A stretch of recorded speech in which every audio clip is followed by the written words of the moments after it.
Hey everyone, today is Thursday, the 24th of September 2020. This is the Gab episode 535. I'm Lawrie. Joab Gilroy is here, and it is, I feel like, one of the craziest years in gaming so far. Since we've been recording, at least. Pretty bananas. Yeah, Pretty man. bananas. This is, I mean, like the last month has just been insane stories after insane stories. I think the one that kind of kicked it off was 6 months. maybe the Fortnite stuff, Fortnite versus Apple and Google, and then we've had the PlayStation stuff, and earlier on in the year with the world shutting down, and then like the news out of this week is bonkers. Like what is going on? It is it's a weird time. Like, and it's what's weird about it is that like as consumers, we only really feel the sort of knock-on effects, like six rolls of the wave on. You know, it's a ripple, but we're not anywhere close. Like as consumers, we're not even fucking remotely close to the center of that ripple, like to the right where the drop hits the pond. Like we're fucking all the way out here, and eventually it hits us. I've been thinking about this fucking ton, you know, like trying to, I guess, compartmentalize or contextualize how COVID has impacted so much of video games in ways that we can't immediately see and just eventually feel. But it's pretty fucking bananas, eh? Like it's crazy shit. And like not all of it is COVID related, you know, obviously, you know, that as you were saying, the Epic versus Fortnite stuff. Epic versus Apple stuff, and then it was Epic versus Google and like all that stuff. That's not COVID related, that's just big business shit. In any year, that would be the banana story. Yeah. And and yet they still got topped somehow. Right? Like that's fucking bananas. That is crazy. Yeah. Yeah. Did you want to talk about that now while we're going on about it? What the impacts COVID has had, or no, that Microsoft now owns Bethesda? Oh, you want to go straight into that? I like that is. I found out when I saw Carmack on Twitter talking about how he might go revisit his own games again because he didn't have a good relationship with the parent company that owned, you know, the rights to his games before, but he does have respect for Microsoft, and so he might go back and look at them again. I'm like, what the fuck is he talking about? And so I looked into it a little bit more. I'm like, holy absolute fuck. Microsoft has done what? Like, that is banana shit. That is fucking That's a story you read and you're like, that's not true. Like, if someone said to you last week that Microsoft was going to own Bethesda, you'd be like, you're insane. What are you talking about? That's the dumbest thing I've heard. It is such a, like, the scale that some of these companies have, right? Like you sit there thinking, oh yeah, you know, the big players, right? Like EA and Activision and Bethesda, and then Microsoft's like, oh yeah, we bought one of them. Like, just outright, we bought them outright. We own them now. Like, holy absolute fuck. Like, it makes you wonder, like, just how much money do they have to throw around at this shit? Like, who's up for grabs there? Like, I mean, they're saying there's rumors that they're not done yet. Like, there's still like 2 more studios they've got to pick up. Well, this wasn't a studio. This was a media publication. Yeah. Yeah. Yeah. Like, god damn, it is bananas. I can't help but feel like it will be a good thing for Bethesda. Absolutely. I think Bethesda has been doing well. Sure. Under the circumstances being operating under or operating under the control of some people who actively don't give a fuck about video games. The tip top of ZeniMax had no love for video games and have repeatedly shown their hand and then walked it back at the advice of some extremely smart people below them. But they've attempted to implement some specifically anti-gamer shit time and time again. Obviously, Fallout 76 was probably the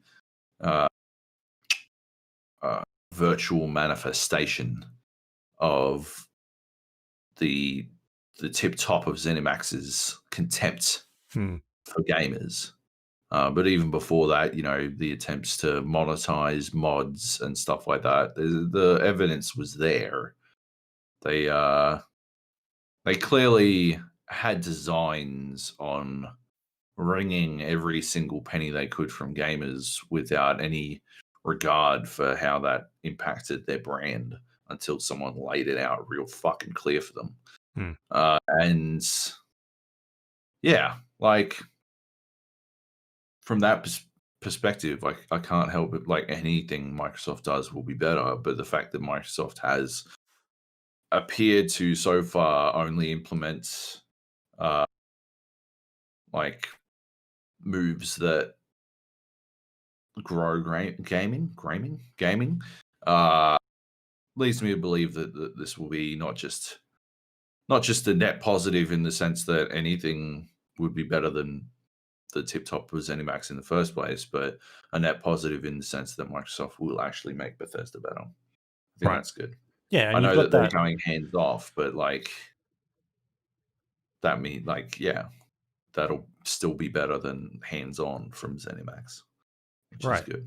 And I think you look at their like catalog of games the last decade, and I'd probably say that like Skyrim is probably their biggest sort of success, or at least sales wise and critically.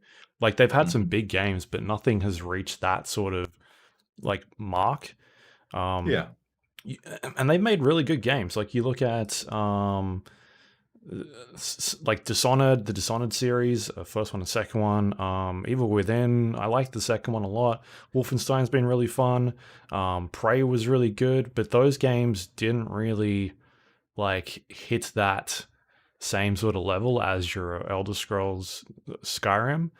And then you kind of look at what happened with Fallout 76, right? And they haven't really I guess, had a ginormous blockbuster for maybe a decade. And so they've kind of just been kicking along, right? And so I think by having that catalog... Doom. Yeah. Doom was pretty big. Doom sold pretty well. But did it... I mean, it didn't sell Skyrim level. Yeah. Like, yeah, they had nothing, but well. Like, yeah. Like... But I think you bring that into the Microsoft wheelhouse, and all of a sudden, the people that never played Prey or Dishonored because they were maybe a bit too niche, like very out there, very different. Same sort of thing with Deathloop. I think is going to have that problem where it looks really cool, but fuck, that game looks awesome. The trailer they showed the other day looks like, I was like, oh yeah, this game will be good, but I don't really understand like how much longevity it's going to have. Right. But what they were showing the other day in that PlayStation thing, which do you think PlayStation knew and they made that one of the tentpole fucking games of the PS5? Yeah. Is Deathloop going to have a Microsoft Game Studios logo on the PS5? Well, I mean, this deal isn't done until next year. It's still got months out. But like you look at those types of games, and if it's got Microsoft backing behind it, all of a sudden it's got more eyes on it, more focus, and people actually start playing those games. Like we've talked about it so many times before. Prey was I didn't like it as much as I think you and Nate. It was still a great, really good game, but that game did not sell well at all. And because it didn't launch well, because it didn't work well on launch, And this is going back to when Microsoft was doing, sorry, not Microsoft, Bethesda was not handing out review codes, and they were being really weird about that. So, like, I think we got a review code for that the day before or something. And this was when Bethesda was basically like, we're not handing out review codes at all anymore. Like, this is our new policy. They were still kind of doing it, but it was still on like the down low type thing. So I think this is a good move. Like, it works for both people. I feel like it works for Microsoft really well, because now all of a sudden they've got, we've talked about it a lot. Like, what does Microsoft have to do? They've been buying up all these companies, and they've bought a lot of companies now. And like, I'll just go through a list quickly of what they now own through ZeniMax Media.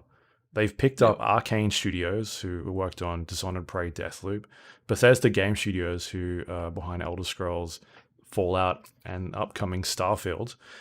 They bought id Software, who are the creators of Doom, Quake, Rage. Machine Games, who have been working on the Wolfenstein sort of series recently, really good games. They've picked up Roundhouse Studios, which they're on a to-be-announced game. We don't know what they're working on yet. Tango Gameworks, who are the Evil Within studio, and they're bringing out Ghostwire Tokyo next year. And then ZeniMax Online Studios, who work on the Elder Scrolls Online game, which is extremely successful. And then they helped out with Fallout 76 as well. And that's just like, there's more studios as well. That's heaps. That's a lot. Yeah. We've talked about how many studios Microsoft's bought up before. Like, they're sort of picking up Obsidian and like handfuls of, Double Fine was one of the other ones, like bits and pieces, and they've just scooped up an entire publisher. That's a lot of first party titles in their slate coming out. Like, that's huge for them. Yeah, it's a massive deal. And Microsoft definitely comes out better as a result of it. It, like, even if Microsoft could still fucking sell all those games on PlayStation, and it would still be better for them. Like, they won't. I mean, they confirmed that they will still do timed exclusivity, I believe, for Ghostwire Tokyo and Deathloop. They confirmed that the timed exclusivity of those two games will remain. PlayStation, but on PlayStation. But after that, like Starfield, after that, Elder Scrolls. What's the one after that? 6, 7, 6. Yeah, 6. Yeah. Like, is that a Microsoft first party game exclusive? Right?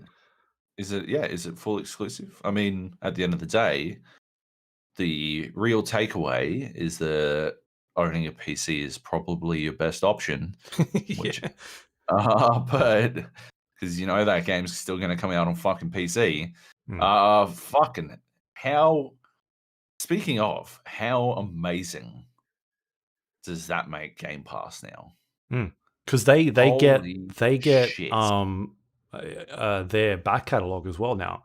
So you're getting Elder Scrolls, you're getting Dishonored, Prey, or like all of those, like Evil Within, all of those games are now coming to Game Pass and future games. Massive. Yeah. Doom, Quake, Rage, Wolfenstein. Like, what a massive fucking deal. That's huge. Like, at this point, I don't think you can ignore Game Pass for PC, even if you don't own an Xbox.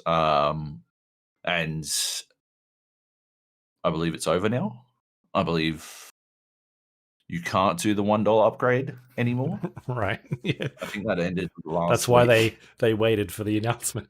Yeah, right? Like, holy shit, you got to buy in with only a bunch of great games and some stuff on the horizon. But now... The EA catalog. Yeah, staggering.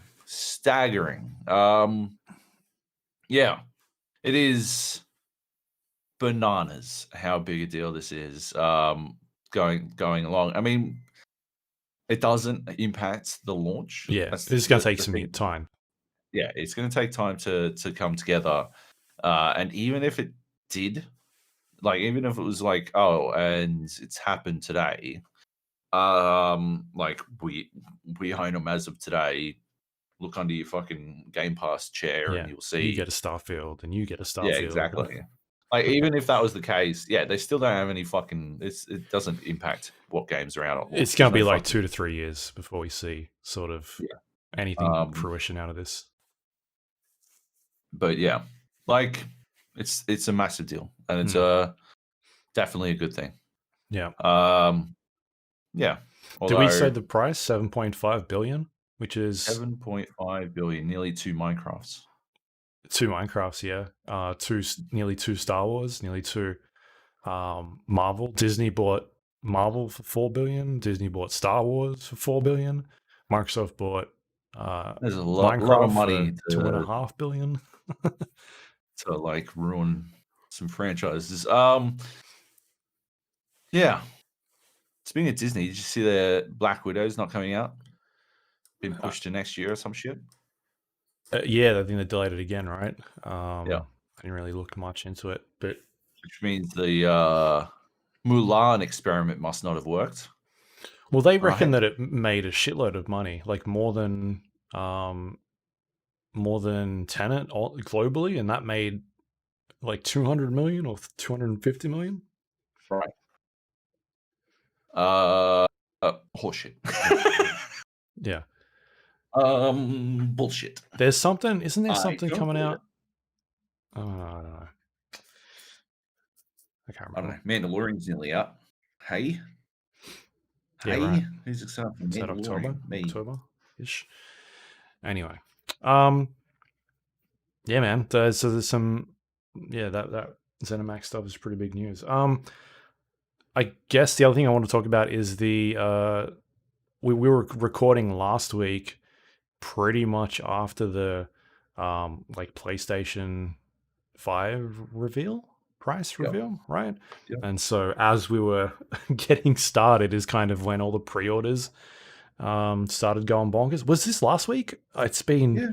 I've lost track of time because it's It's been insane. a mere 7 days ago.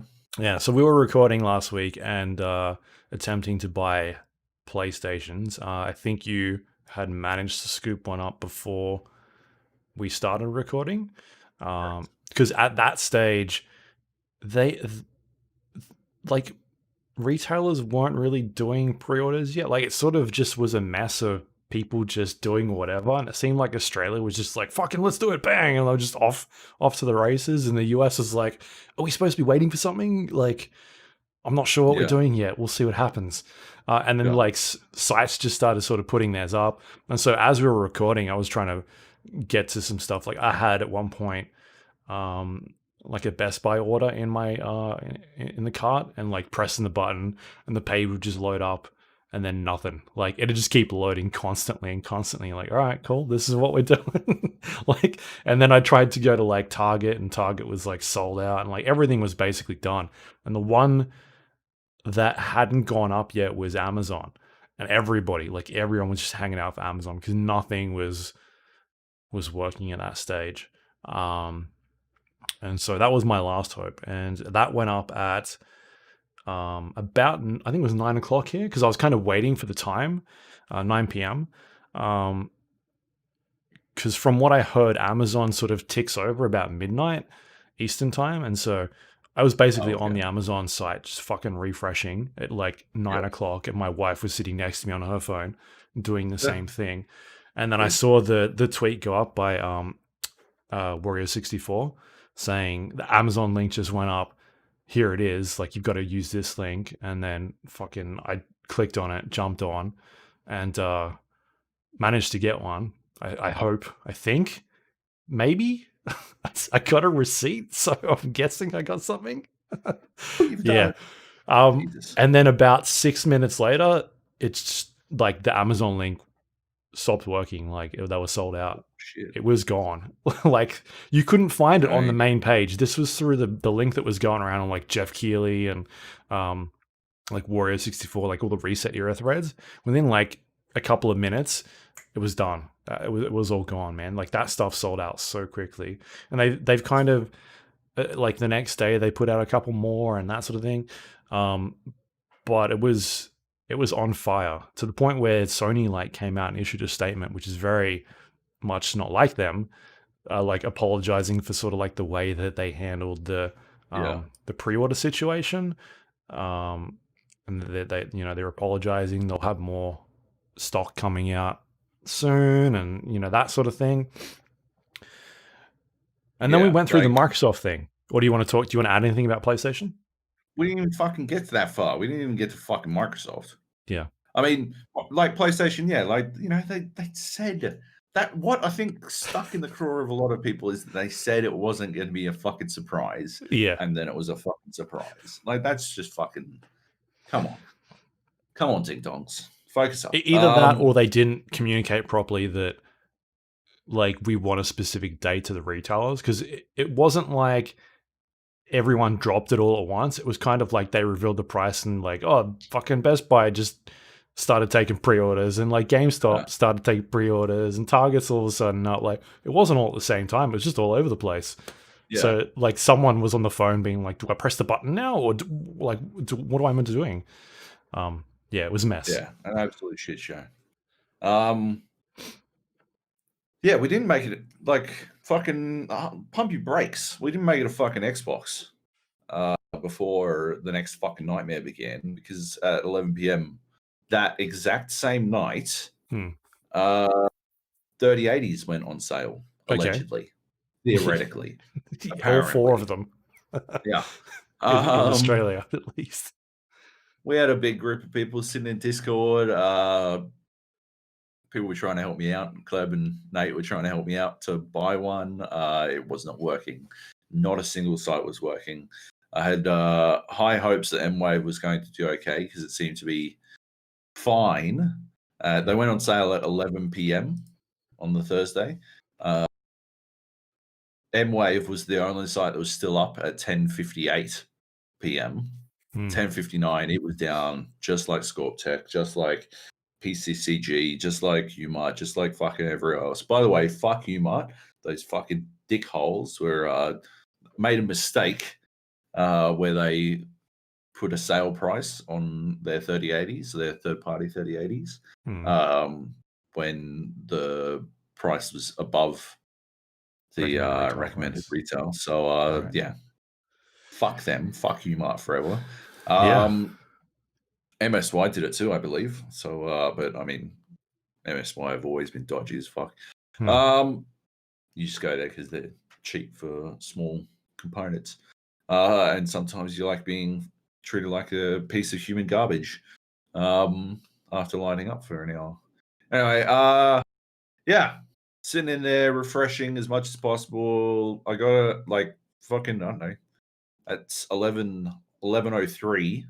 I had a card in a cart, and I pressed purchase because I had all my fucking purchase information saved because I was fucking on it, prepared for this shit. Yep. And the website gave me a maths quiz. Oh, it was like a 503. Answer me these questions 3. No, I wish. That was like a 503 error or some shit. And it was just like, well, we're done. Before I refreshed and tried again, I checked my bank to make sure that they hadn't stung me for the price of a fucking card without actually taking it. They did not, which is good. Although probably could have made a case to the ACCC if they had. Right. And then, yeah, tried for another 45 minutes, failed to get a card at all, and eventually just gave up. And that was that. So, yeah, that was pretty good. But did you try any of the third-party cards as well, or were you just going the Founders Edition? 11 p.m. was exclusively third-party cards. Right. The only way to get a Founders Edition was via a raffle that was being drawn at 3 p.m. the next day, a raffle that I had entered. And if I had won, I probably would have flipped it for about the price of a third-party card and kept the third-party card. Like, although I do find I don't think my looking at my case, I've got a Lian Li 011 DW. I think the W just means white. And I do not think I have a setup that would be good right for the Founders Edition back and forth style, like cooling. I don't think it would really work in my case. Although I would take any 3080 I could get my fucking hands on. Like, yeah.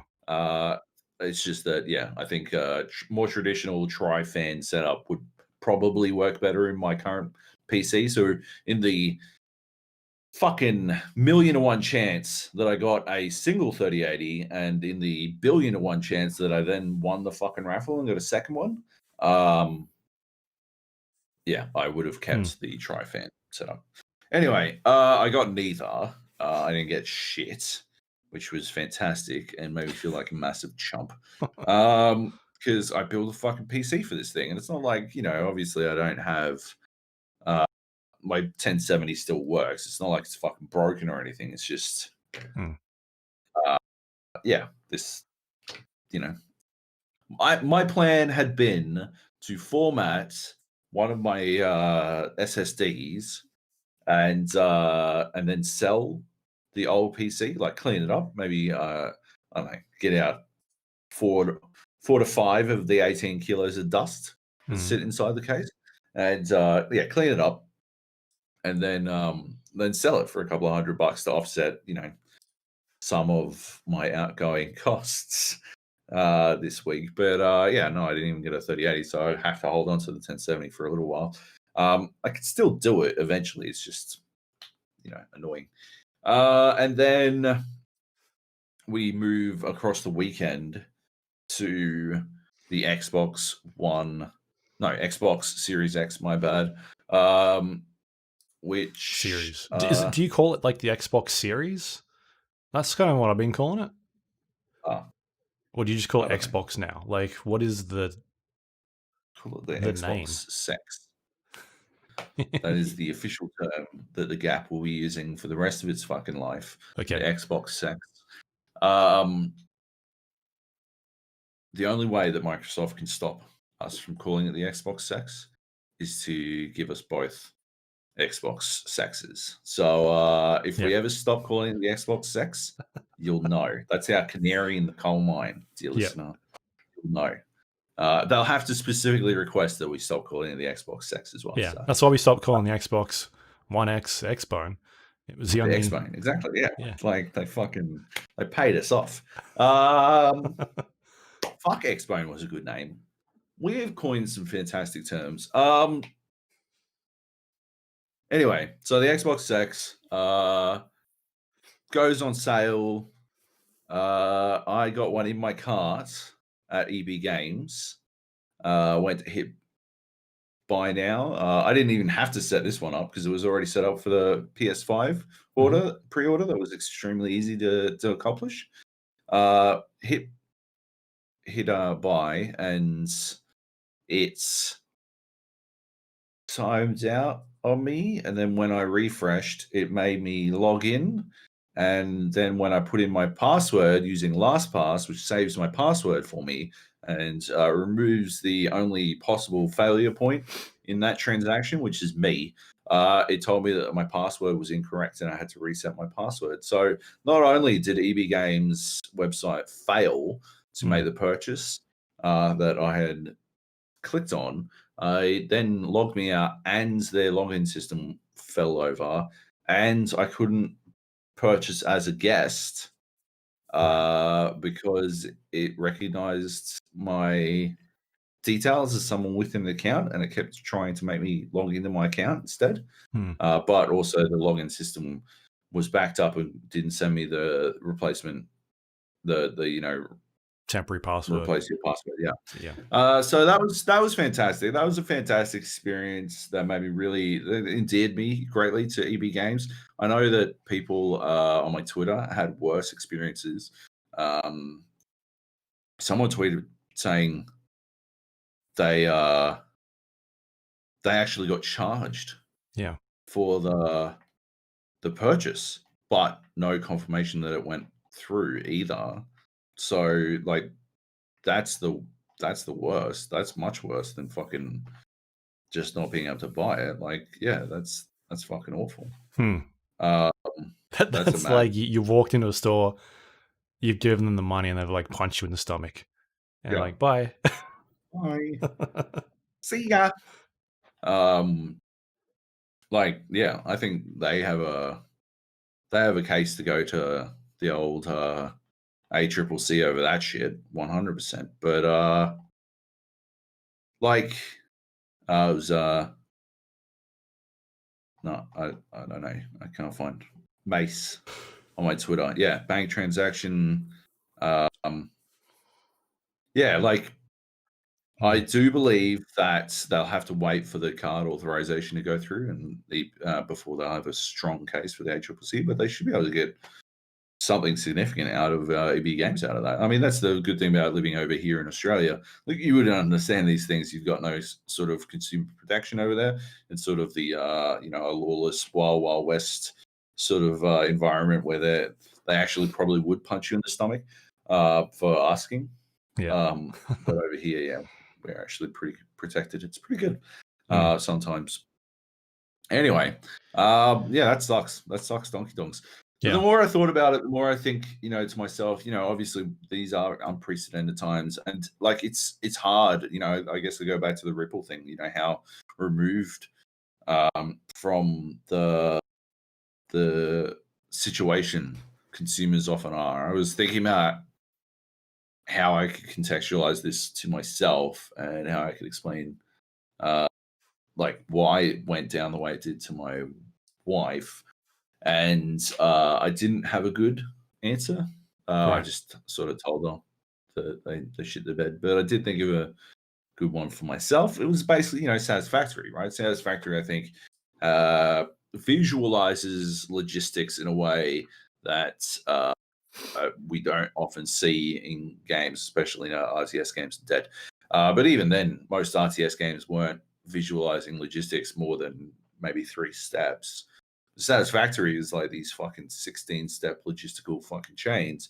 And the an Xbox sex, right?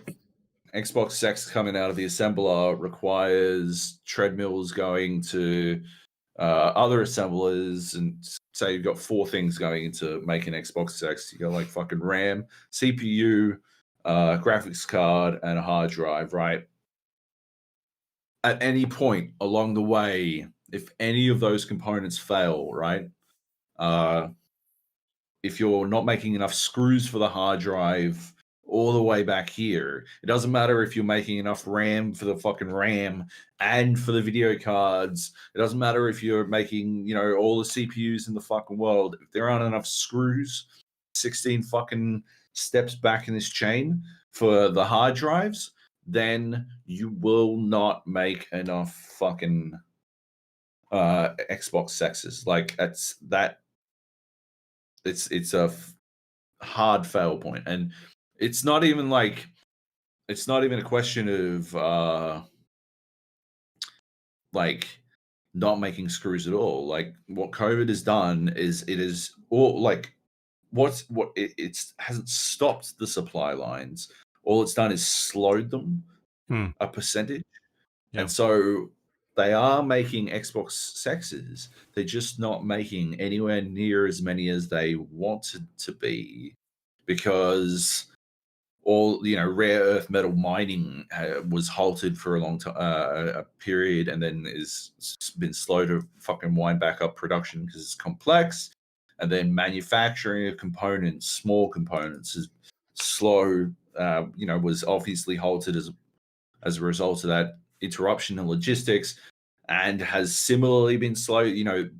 That knock-on effect continues down the chain, and then those resources, because these companies have AMD aren't the only ones trying to get the fucking materials required to make DDR6 for their fucking graphics cards in consoles, and for the theoretical fucking graphics cards coming. Yeah. They're announcing at end of next month, right? Yeah. Like they're not the only ones trying to get that the components required for TDR6. NVIDIA obviously require them as well, and they require all these other elements along the way. And so, they've got to spread. They don't have as much. They're not meeting their order. They also have to spread it thinner. And every step along the way, and then you follow the treadmill all the way along. And each, at this point, you've got fucking 4 billion fucking treadmills sorting into smaller, until they get to this one endpoint of the assembler, the fucking Xbox Sex, and all those. They're not failure points. They are just reduced outputs, and at the end of the day, what we wind up with is a lower amount of these consoles than what we would have liked. And then then you wind up in this situation where you can't have the PS5 being sold out in a matter of seconds without Xbox wanting the same thing. Otherwise, the optics of it are awful. They didn't invent this technique. I call it the Carmen land, although obviously Carmen didn't invent the technique either. It's just a extremely good way to visualize this as well. The idea of false limitations, like fucking Nintendo are trying to do it with this fucking Mario All-Stars shit, you can only buy Mario All-Stars for a certain amount of time, even though it's a fucking digital game. 4 emulated fucking games from 20 years ago. Or I could put a fucking emulator on my Switch and play them because I've already bought those games a couple of times now, you fucking pricks. False limitations are a popular marketing technique to drive up fucking purchases and create an air of exclusivity when there isn't one.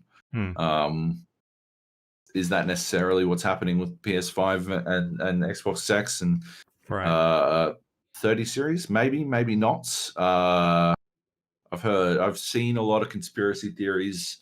I've read a lot of conspiracy theories about this shit. I think that what's more likely is that logistically speaking, 2020 has been a fucking nightmare, and it has thrown a lot of fucking spanners and a lot of fucking gears. But at the same time, I think that there might be an element of truth to it in that, if it happens to one, it has to happen to the other. And you've got to keep that in mind. Well, you look at we talked about a few months back in July where PlayStation had said they'd ramped up production on the amount of units that they were shipping because they had a feeling it was going to, well, I guess their, tracking was saying that they were going to be a lot more. And so you look at what they were supposed to do, which is about 6 million, and they were talking about doubling their production to 10 to 12 million for the launch year. For the end of this year. And you compare that number with the PlayStation 4 launch, and it was about 4.5 million units they sold for the same time. So they've easily doubled it. So it could be just people wanting more, like people are just really clamoring for it. And then at the same time, you look at what happened in Australia. My conspiracy theory was, and I messaged it to you guys, that they had limited stock for Australia to try and drive up sales in the US to make it a hot item, because they had these rolling pre-order windows going, and Australia was like the first one to go off the starting line, and it just like no one could get anything. Like it was done within a matter of seconds. But then like some more like rumors started going around, and the one that I saw from Warrior64, who's a breaks a lot of stories, was that GameStop in the US was allocating between 6 to 12 Series X's per store, and 4 to 2 Series S's per store in like the largest video game chain. And there are about between 5 and 5,500 stores in America. And so you look at those numbers, and these were backed up by I was following this Reset Era thread, and they were putting basically printouts on their windows saying here's how many we've got, and it'd have a 6 under the Xbox Series X, and then a 2 under and there was dozens of them, photos people were taking up front of their stores being yeah, this seems to be pretty accurate from what he was reporting. And not only that, but I saw some other journalists also backing up those numbers with things that they'd heard. And so you calculate that, and it works out to be about 90,000 for GameStop. And I saw a number going around for Press Start saying that they'd confirmed there were 75,000 PlayStation 5s in Australia for EB Games. Crikey. So that makes you think maybe it's a stock issue for the Xbox. Because if they're nearly on point between the two, allocation wise, is pretty nuts. And I could be completely wrong, but that's sort of an interesting thing to look at. You're talking about how many EBs are there in Australia? 300 maybe right, less. The scale difference. Did they shut between... They shut a bunch of them down recently, I think. I don't know. Yeah. But yeah, it's a big deal. Big deal rather. Because they were doing pre-orders for 2021 in Australia, at least. They're out. That you can't get a Xbox or a PlayStation at this stage through, at least I don't think you can, because if they're taking pre-orders for 2021, there's probably a very slim chance. I mean, unless some other retailers you can manage to find somewhere a I don't know, a Target or Big W or a Myer or something like that if you get super lucky. But I think it's going to be tough, really tough. Sorry. I've heard that Target is emailing people, telling them it's emailing people who were initially told they were in on launch day, telling them they didn't make the cut, which is fucking rough. I'd be pissed. I'd want my money back. I'm not giving I have a real problem with the idea of companies holding onto my money for a significant amount of time, because all they do is use that to earn interest off shit. Cheeky cunts. I could be earning that interest at a much, much, much smaller scale. So, hey, I'm not giving a fucking dime for free. I tell you what. So, the other thing that's hard to sort of swallow is I follow a lot of games media on my Twitter account, and the amount of people that are fighting to try and get consoles is pretty rough, because I think it's something a lot of people don't realize is you kind of need this hardware to do your job, and if you don't have it, it makes things really tough. And the PlayStation and Sony haven't really made it easy for people like us to try and get a hold of these consoles. We're not in. They haven't sent us emails being hey, don't worry about it, you'll be fine. We've kind of sorted you out. So you've got all these people that are trying to secure one so that they can do work. I've got work lined up for launch, and if I wasn't able to secure one, then I wouldn't be able to do any of that stuff. And so I saw so many people being I couldn't get one, and what am I supposed to do now? That's 3 months, maybe longer, that I won't be able to do any work for that specific launch cycle. It's tough, man. And it already this year has been so hard. I've had so many events being cancelled. I haven't been to an event in I don't remember the last time. It might have been last February or something like that, because I had a bunch of stuff lined up for games developers conference, and that all got cancelled, and everything's just been so it's rough for freelancers right now. It's super hard. It is. And that certainly doesn't make it any easier. I mean, you sort of just got to take what you can get, right? Like it's going to be an absolute clusterfuck. The major sites are absolutely going to get allocated. They started getting them today. Yeah. The Xbox Series X's have started rocking them up. I've seen a bunch of people getting a hold of them. But yeah, invariably they will rely on freelancers or to help them out. I mean, I've already had a couple of emails asking me what consoles I'm getting so that they can because I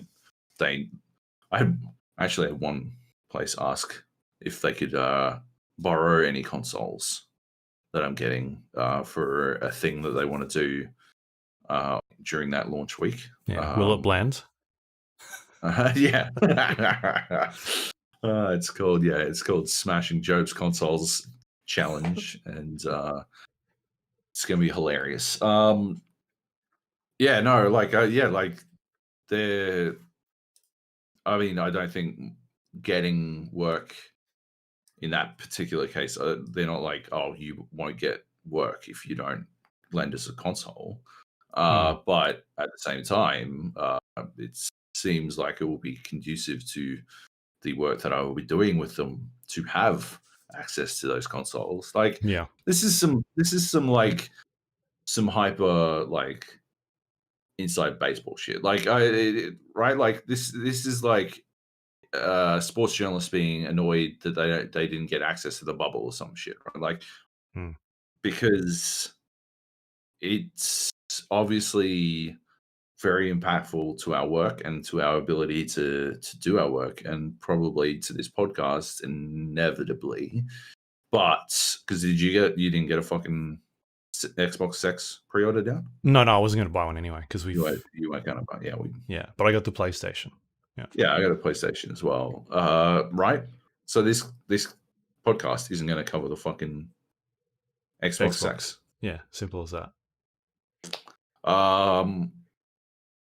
Like I think at the same, like, I'm not saying, Microsoft fucking sort it out, right? I think if you've listened to the last couple of podcasts where I've been like, if I were just a person trying to buy a console, I would go a PC and a PlayStation 5 at launch. Like, I've been pretty upfront that I do not think that the Xbox X is a savvy purchase on launch. So I'm not saying Microsoft go, hey, sort us out, right? Like, I think we've been pretty fucking upfront with where we stand on this launch window for the new consoles. But like, it's the reality of it is we won't be able to talk about the Xbox X because I don't know a single fucking person who managed to get a fucking pre-order down.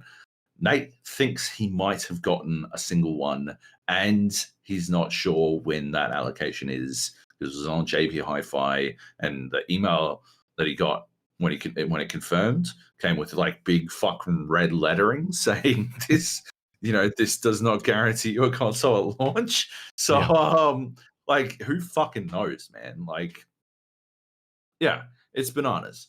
I feel bad for any freelancers who are absolutely relying on this for work. And yeah, like you said, you got shit lined up. I've got shit lined up.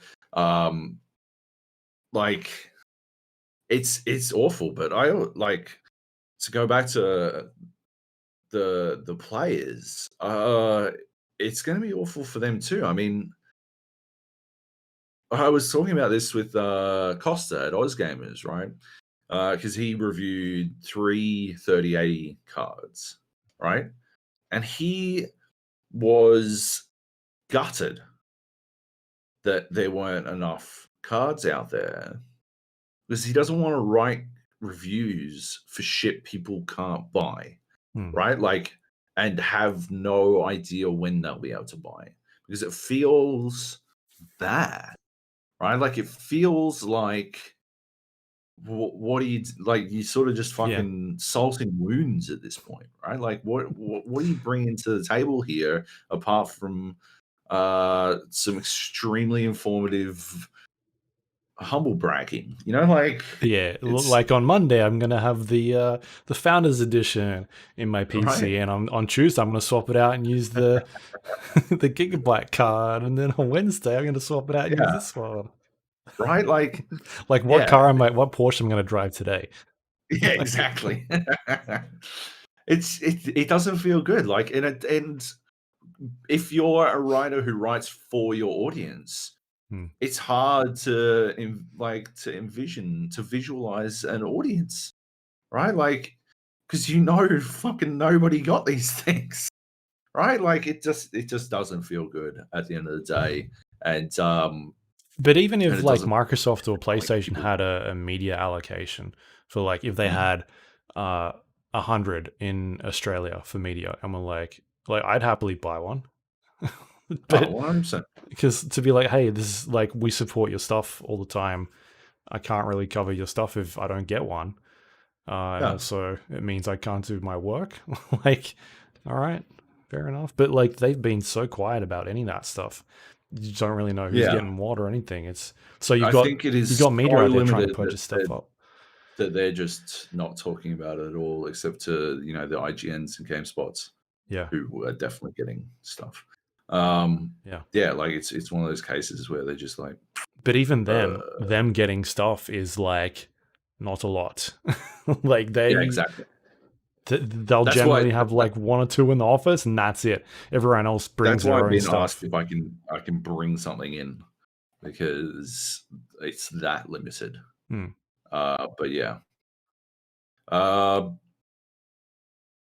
it's cooked. It's fucking cooked. Anyway, I hope if you're listening to this, you got to buy the thing you wanted. If you did want to buy something, I mean, at the end of the day, there are a lot of situations where you probably fucking get away with not buying anything for a little while anyway. Yeah. If we take a step back from all this shit, a 2080 Ti is only, what is it, like 15% below a 3080? And you could probably pick one of those cunts up for fucking $700 at this point. The way they're going fucking right. The way they're going on sale, you probably if you're happy to fucking then drop back to a 20 series, like, or if you've already got a 20 series, you're not that bad off. The only reason 1070 still, like, a 1070 with my new fucking setup has been such a massive fucking improvement. Just out of the gate, the installation of did a review for a Kingston M2, the SC2500, which is up on Oz Gamers now. The addition of an M2 to my PC has been like disgusting. And like I said this in the review, the main upgrade path, the quickest and easiest upgrade path, in my opinion, for every new PC has always been get a better hard drive, right? It is the quickest way to dramatically improve your PC while doing as little as fucking possible. And yeah, that is absolutely the case. But also, we're at the end of Gen 3 and M2 Gen 3, where like now, the Samsung 980 series has just come out. So we're in Gen 4, which I believe is what both the series, the Xbox Sex and the PlayStation 5 are both using around Gen 4 technology. They'll be using it in ways that actually takes advantage of it for loading games, which PCs aren't just yet. But we're at the end of Gen 3, which is excessively fast, like disgustingly fast. And yeah, you wind up in this situation where if you do something as simple as that, you can get a shitload of life out of your fucking PC. Right. Provided you've got M2 slots capable of running it at full speed. But like that's I think that's important to fucking keep in mind. Like you've got options, you've got ways to extend the lifespan of your PC for a little while longer. It's not like Cyberpunk did their fucking min specs. I don't know if you saw them, but like the recommended specs were a 1060 and an otherwise much worse computer than what I've got currently.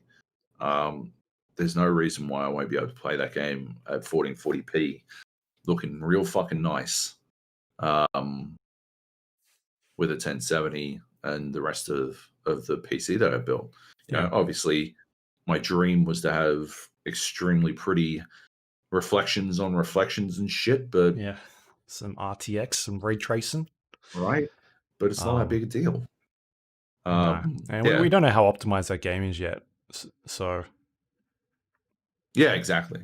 We gotta wait. But and how well? I mean, I've heard people are having trouble with a lot of games, like people who've just gotten their 30 series cards, having trouble with a lot of games because the drivers aren't really there yet either. So, like, they're only getting 200 frames per second, not 244. That's what it is. They should be getting 244. Yeah, like there's a lot going on there.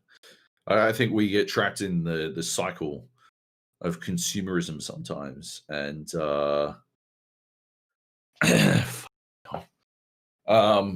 we get trapped in the cycle of consumerism sometimes, and it's easy for us to get distracted because obviously we work in that field. We work in a field directly related to it, but yeah, like at the end of the day, you can easily get by with what you've got, and it's not that big a deal. Like the truth is, with the new generation of consoles being as new as they are, we're not going to see the impacts of those gains, any real impact of the gains that those consoles bring for at least 12 to 18 months. We're going to see it. Not going to see a game that does. We're not going to see the fucking Last of Us 2 of the next generation for 7 years or 6 years. So something that makes you go, holy shit, this is the power of the PlayStation 4. This is what, this is it. These people have mastered this console. Right. Because that's something that PlayStation talked about this last week, is that they sort of backpedaled on a lot of their, we're focusing on the future generation hardware. So a lot of those games are going to be coming on the PlayStation 4. Like Spider-Man, Miles Morales will be on PlayStation 4. Horizon 2. I don't know what the name is anymore. I can't remember. Forbidden West, is that it? Forbidden West, that's it. Yeah. Yeah, that'll be on PlayStation 4. Even those games are gonna be at some hand limiting what they can do, right? Because they're gonna have to allow you to, the people designing those games need to make sure that it works for the PlayStation 4. Yeah. I think the one game that I think of that could be something that we can't see on the PlayStation 4 is Ratchet and Clank. It's the only one I'm like, I don't know how they could do that unless they're doing some weird witchcraft, and that ends up being on PlayStation 4. But switching really quickly between levels and worlds and that is nuts. That's stuff we haven't seen before. Yeah, that. Well, the method they're using, right, is because we have sort of seen it. There's that Titanfall. level in Dishonored or Titanfall 2, yeah. Dishonored 2 or Titanfall 2, that is sort of similar, but that is different. That is extremely localized. Dishonored 2 is this big a window, and Titanfall 2 you actually have to be in it, or you've got that fucking those little glimpses. But this is anywhere you fucking that shit's crazy. It's warping between different worlds really quickly. Yeah, exactly. That's some banana shit. I do not understand how they would do that on PS4. But yeah. Anyway. All right. Cool. Talking about some video games. Yeah. I don't have much on here this week. There's a couple of things. I'm still playing NBA 2K21. Yep. Checked out some different multiplayer modes this week. So there is the beach in the neighborhood. been playing some of that, where you kind of just 3-on-3. This sort of been the main one I've been checking out at this point. You kind of just go stand at a court, a bunch of other people come up, and you're randomly paired with 2 other players and you verse another team of 3. There is like squads where you can jump in with some friends, but then also you need a squad to sort of verse them. But otherwise, I'm kind of just like randomly pairing up with other people that way, which has been pretty fun. And then I went and checked out some of the cages as well. I talked about that, I think, last week. But this is the one where you have like jump pads on the actual courts, and you can really sort of play very loosely basketball rules. Like you kind of picking up the ball, you jump it on a jump pad, and then you jump on another jump pad that's like at the 3-point line and then you go to the free throw line, and then you try and dunk it or something like that. Like it's very over the top, crazy.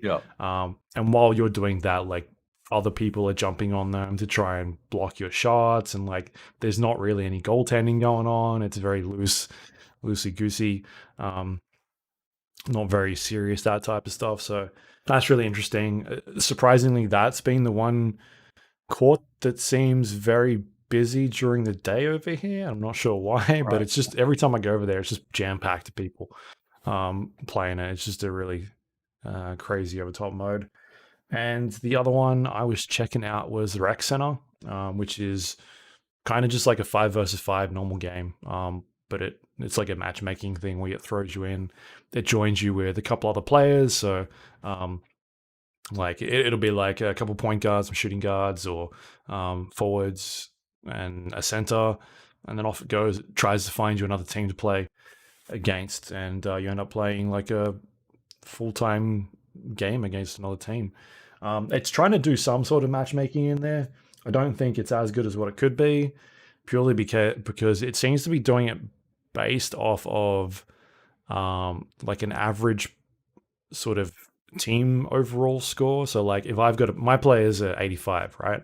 And the team, so I played some today, and the team that my teammates that joined me were all a little bit lower than me. They were about 83s to 82s. I think I was sort of like the highest one on my team.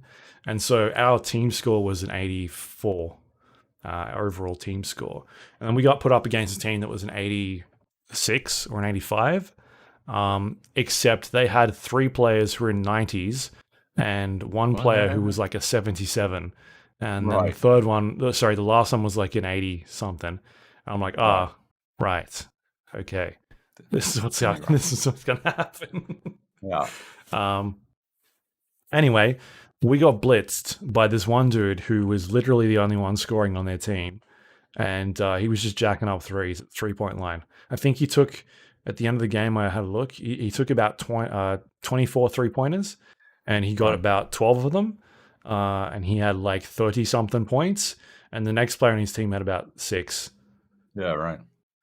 It's literally how the Nuggets beat the Lakers yesterday. Yeah, right. Yeah. Yeah. So I think that's something that needs to be worked on a little bit. But otherwise, like I'm still having fun with it a lot. There is I sort of like the way they've streamlined it a bit this year with going to the gym, and like I no longer have to go to the gym every day and do my reps and then to get my boost. It's kind of like a weekly thing now. Like only going there once a week and do it. And it's really easy. Like they've definitely added some extra activities in there over the years that have made it a bit easier to like master that stat boost. Like there was some stuff in there that I could never figure out how to do. Like the fucking medicine ball or the bench presses. But there's stuff in there now that is a bit easier, and I can get through most of them with like a 3-star rating on every single one. And then I'm done. I'm good. I'm good for the week. I can go do my training and all that sort of stuff, which is awesome. So I'm still playing as the Lakers. We're doing pretty well, which is a lot of fun. And the other mode I've been playing as well is a little bit of My Team, which is the collectible card game where you get card packs and you unravel them. You get players. You get different stat bonuses, you get badges, contracts, different shoes, and then you sort of customize your own team. So you start getting like jerseys and arenas and coaches and basketballs, and you start putting together this fantasy team. So like each coach has their set plays and different types of like pros and cons. Like this person's really good at setting these types of plays, but they're not good at their players aren't good off the 3-point line as well. Or like there's just really weird sort of like pros and cons that each coach has, and then so you build around your coaches and your players. And then each player has like a contract attached to them, and they can only play a certain amount of times before you put another contract on them. So you can't just run the same player all the time. They sort of run out of energy. And then they give you like different challenges you can do every week. So like I think we're in week 3 at the moment, but you generally like pick a week, and there's a bunch of different like scenarios that the game throws up at you that you got to try and play with certain specifications. Like one of them might be, the last one that I did was like a Damian Lillard challenge. So I needed Damian Lillard on my team, and I needed to like win the game. And I was up against it was OKC Thunder against a Sapphire Russell Westbrook. I think he was purple. So it would have been like a couple years back. Rusty when he was going bonkers, getting like 45 points a game. But yeah, you kind of just build your teams and you get different cards. I've got, I don't know, I think I've got some pretty decent players off the bat. I had like Zion Williams, Damian Lillard, I got Kobe. I think Kobe and Damian Lillard probably part of the like everybody gets some type thing. Or like DeMarcus Cousins, Chris Middleton, who else is there? Lonzo Ball, like some decent players. I thought that would, good starter packs. All up, I've got about 75 players at this stage. So sort of working my way through, and just, you can do like individual single player challenges, or you can go like online and play against other people. It's just like a really interesting like fantasy league sort of style thing where you can just mess around and level up your players and that sort of thing.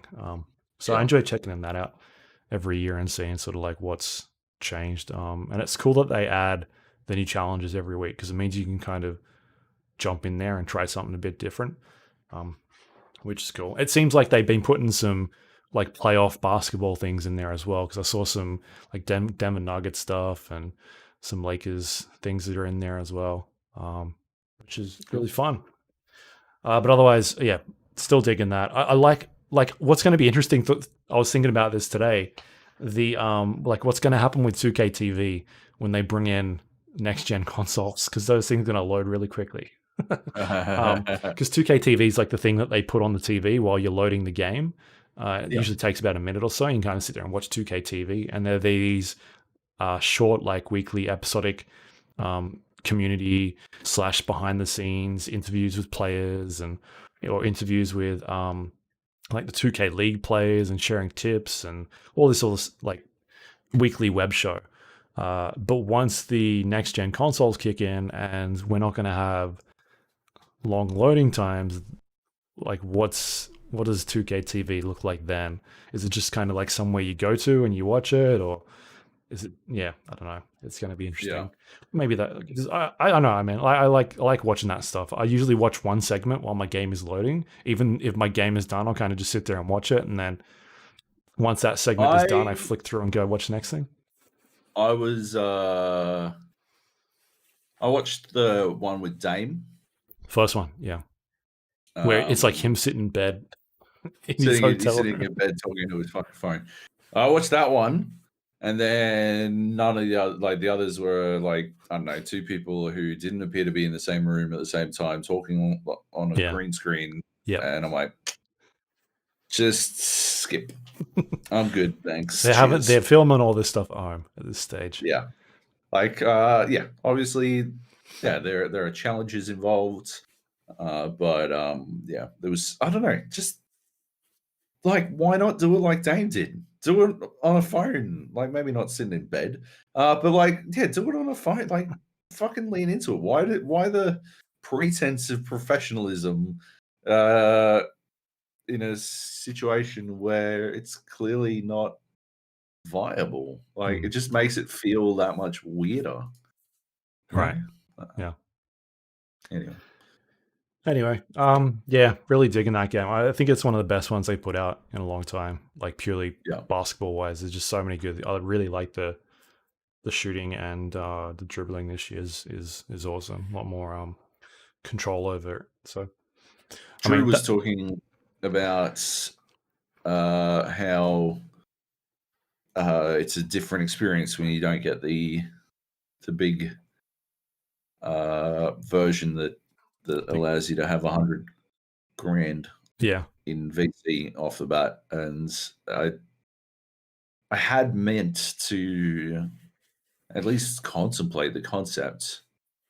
I did. Well, I definitely did contemplate the concept. I think we just didn't address it when we spoke about the game back when I was playing it.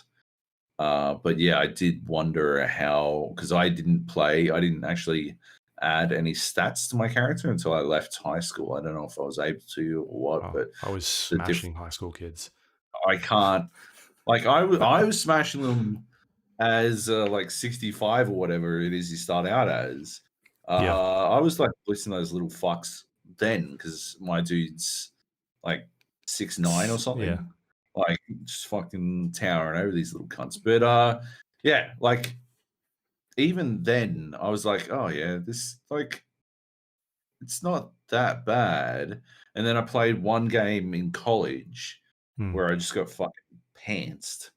I'm like, I gotta do something about this. And I went and fucking looked at my stats. And I'm like, oh, I can fucking okay, let's do this. And I fucking jacked up all the stats. Yeah. Like fucking, they must have thought, like, forget fucking steroids. They must have thought I got some fucking what's that substance they drink in the boys to become superheroes? Like they must have gotten that shit. Like, yeah, V, like some oh yeah, he's on V. Like, forget fucking steroids. That dude took some V last week because he went from being perhaps the goofiest cunt alive to ever make a college basketball team to suddenly being that dude could actually compete in the NBA. And then I haven't really fucking upped any of my stats. Like I didn't really haven't earned enough to like, yeah, it's a slog after that point. So like I can't even imagine what it would be like if I didn't have 100 grand extra. Like yeah, it's still a disappointing to me it's a disappointing like method for managing what could otherwise be a really entertaining system. You know, if they bounced your earnings, your VC earnings, to what was most fun as opposed to what would convince people to pay money more, yeah, I think it would be inevitably better. Right. Better for the game. Yeah, it's obviously like the points for your stats don't cost as much when you're lower. Yeah. When you're like a lower overall score. So like me going from putting a stat point into my shooting from 76 costs a lot more VC than what it does when it's like 50. So that sort of stuff is a bit better. But I do remember when I reviewed 2K20. No, it was 2K19. It wasn't last year, it was the year before. I didn't have the VC stuff, and that was a nightmare on the actual basketball courts, like the in the neighborhood. I was just getting smashed because I was rocking in with, I think it was I had the early release as well, and so it was like 3 days early. But everybody else was the Ultimate Edition, whatever it was, where they could play the game early, and they also had the VC. And so I'm like running around, and everyone else is 20 points above me, so I couldn't play. I was just getting smashed. It was just like impossible.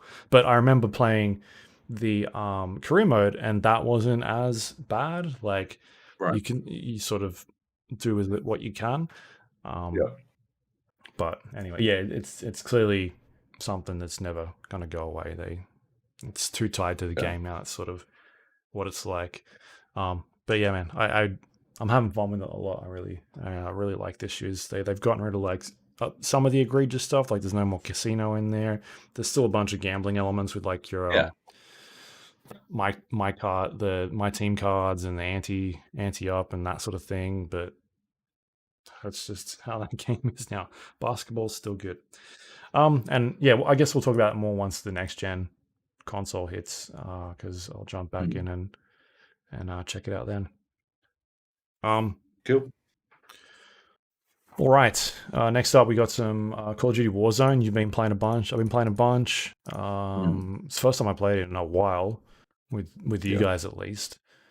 I didn't have any. Oh, I still haven't gone in really and changed my loadouts. Like I'm still running like season 4 loadouts at this point, and so like a bunch of the guns are just not doing what I hoped it would. Like the foul loadout I had is just not as good, and the M4 that I was using is not very good. I'm like, I don't know why I'm supposed to use it anymore.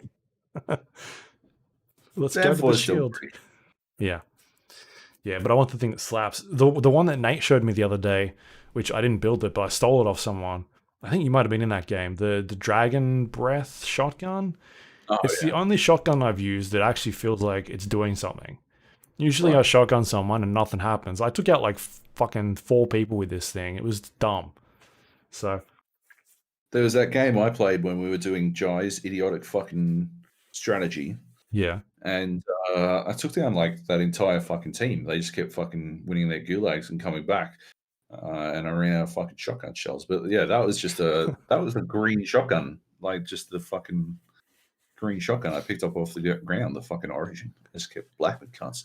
Yeah. Just, eventually there were too many. But yeah, that strategy. Oh my god. I mean, I get how it would work, right? I actually do understand how it would work, and I've toyed with the idea a couple of times, but it's not something that you can do without extreme coordination. Like he wanted to we'd get a recon flag, right? And then we'd get a helicopter and we'd fly to the recon flag, then fly to another recon flag, right? Possibly split off into 2 helicopters, so one person could be going like one pair could be going and getting fucking recon flags, or the other one was completing the flags. Yeah. And until you had the exact location of the final circle. Yeah, because every time you do a recon flag, it shows you where the next circle is. Yeah. And I'm 100% certain I suggested doing something like this ages ago, but nobody ever wanted to do it, because it's not like it's not really playing Call of Duty all that much. It's more, chasing specific missions. Yeah. It doesn't help either if our plan was to then find the final circle and then sit there with our shields, and if it's in the middle of a field, that doesn't really work. That won't work out well for us, yeah. Yeah. But and it requires so much fucking coordination to actually work. So yeah, it just never fucking. It was never going to fucking work with, I'll fly the chopper. I fly the chopper over. Oh, we're gonna go get another chopper. Who's coming with me to get the chopper? Okay, nope, that's not gonna work. Who jumped out? Everyone jumped out. Okay, we'll go. I pick you up. Okay, I pick you up, and then I fly over to go get. Okay, fucking good lord, there was never gonna work with a team that can't fucking land on the same chopper at the same time, and 3/4 of that team was capable of it, but. Yeah. Anyway, I have been in it. Like we had some fun games, but I wasn't playing very well. I wasn't going well in those games. I had a couple of a bunch of games in a row where I was just getting like fucking, I don't know, 150 fucking points of damage or something. And my problem is I've got shingles at the moment, which is basically chicken pox for adults, but it's, I don't know, like attaches itself to like a nerve in your back or some shit. So I can't like fucking sit in one fucking position for fucking 3 minutes without it like eventually getting excruciating, and it's very damaging to my ability to fucking concentrate, and so I just wasn't having any fucking good games the other day. I just yeah, like it just wasn't working. Communication was off. We were just getting blacked out of nowhere. Would have been more fun for me to just watch you guys play while I played Hades or something. Right. I think because yeah, I can't hold a fucking angle for the life of me, and yeah, it's very upsetting. There was a couple of games in there we had. The one I remember that was really dumb was I think we were all running, at least 3 of us were running like sticks with shields. Oh yeah. And there was one dude who we were just chasing, like out of, I think he just left. We were kind of near the bank area. It was that one we were running around, and it was just him, and he couldn't do anything because 3 dudes running with shields. And as soon as we killed him on comms, he was so upset. He was like, "What the fuck is that? What is this?" That was the one where like that one too. Like I got fucking blapped. This is the bank south of TV station. Yeah. And I got blapped failing to hold an angle. And come back in. I managed to win my gulag, come back in, and like the circle's coming in, and we've got a loadout just behind, like just next to the bank, and like I landed on the red roofs, and there's like fucking 4 teams. We're shooting people, yeah. Oh no, I didn't win my gulag. Fucking Nate like got most wanted and just like held out in that restaurant near the bank. And I eventually come back in, but there's like 4 teams all converging to try to get this fucking most wanted. And they're fighting on the outskirts of this fucking restaurant. And like, that's why the dude was in the bank, because one team was in the bank and one team was in the blue building south of the TV station. And one team was on the red roof. Red roof team died as I was floating in. And I like landed on the loadout and grabbed my fucking sticks and just fucking like sprinted up because the circle, the gas was coming in. And yeah, that was like that dude, because I like killed 2 dudes on the outside coming from the blue building, and you guys had fucking wrecked them when they tried to come into the restaurant.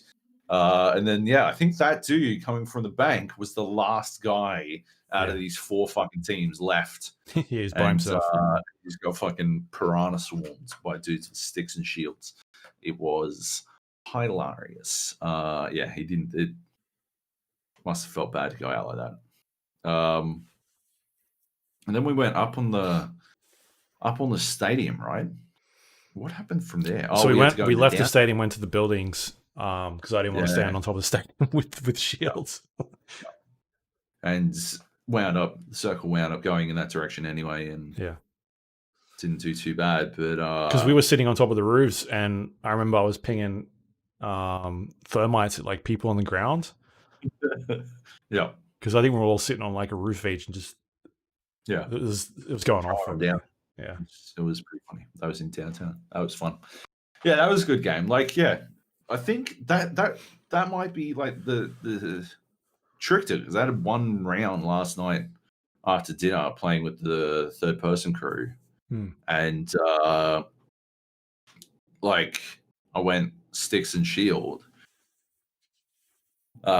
Just as a goof. I think I was either the last person alive. Oh no, Kleb was still alive. Kleb was still alive and I was still alive, but the other 2 boys had died. And yeah, I just went and got sticks and shield for a fucking lark. And yeah, like in the 4 minutes that followed, where me and Kleb were absolutely being fucking swarmed by cunts over and over and over again. Like it was non-stop action for like minutes. But I didn't notice how bad my back felt until after I died. And then I'm like, just like, do you ever fucking like blow out your ankle? I blew out my ankle playing soccer once, but I was like in the midst of the game and like it was a very close game.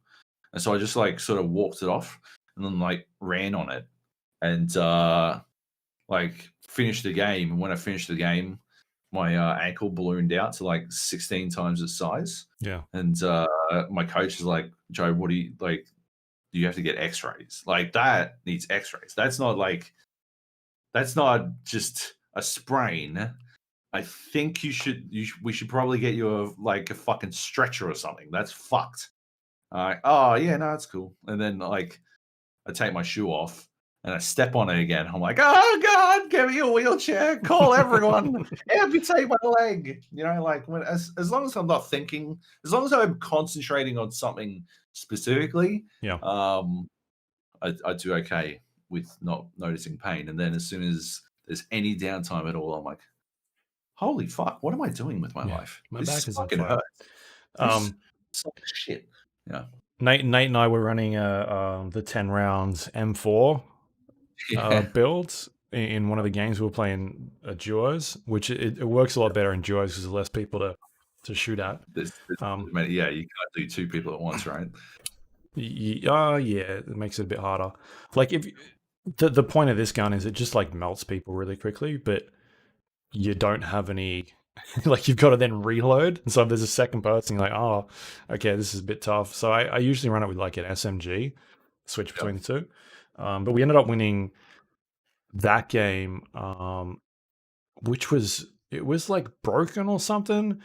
We dropped into like Superstore, and I don't know what was going on, but we found like 8 armor vests, and like they're the ones that allow you to put extra plates in your armor.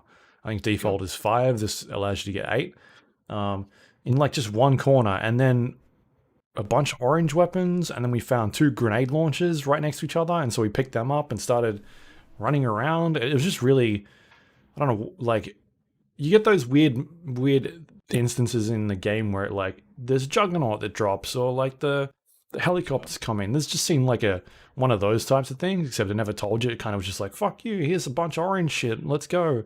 So that was really nuts. And then we ended up winning. I think that was the game we won. But yeah, we were just running around with this build, just melting people. Like every time we got in a fight, we'd drop one person and that was it.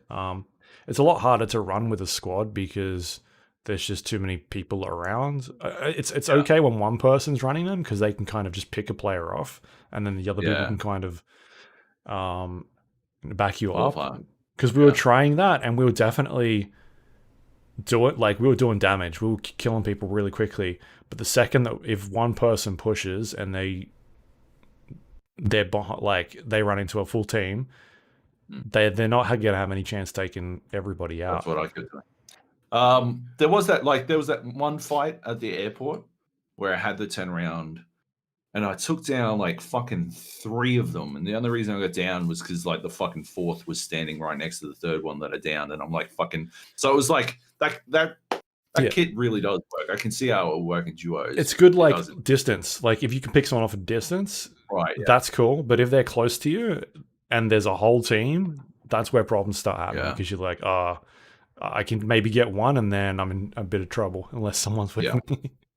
But if you can stand back and pick people up, one would run up the stairs and I'd blap, and then the second one was like a couple of like you just need enough separation to get the reload off, and you can fucking wallop cunts. But yeah, as soon as there's 2 of them standing next to each other, you are fucking cooked.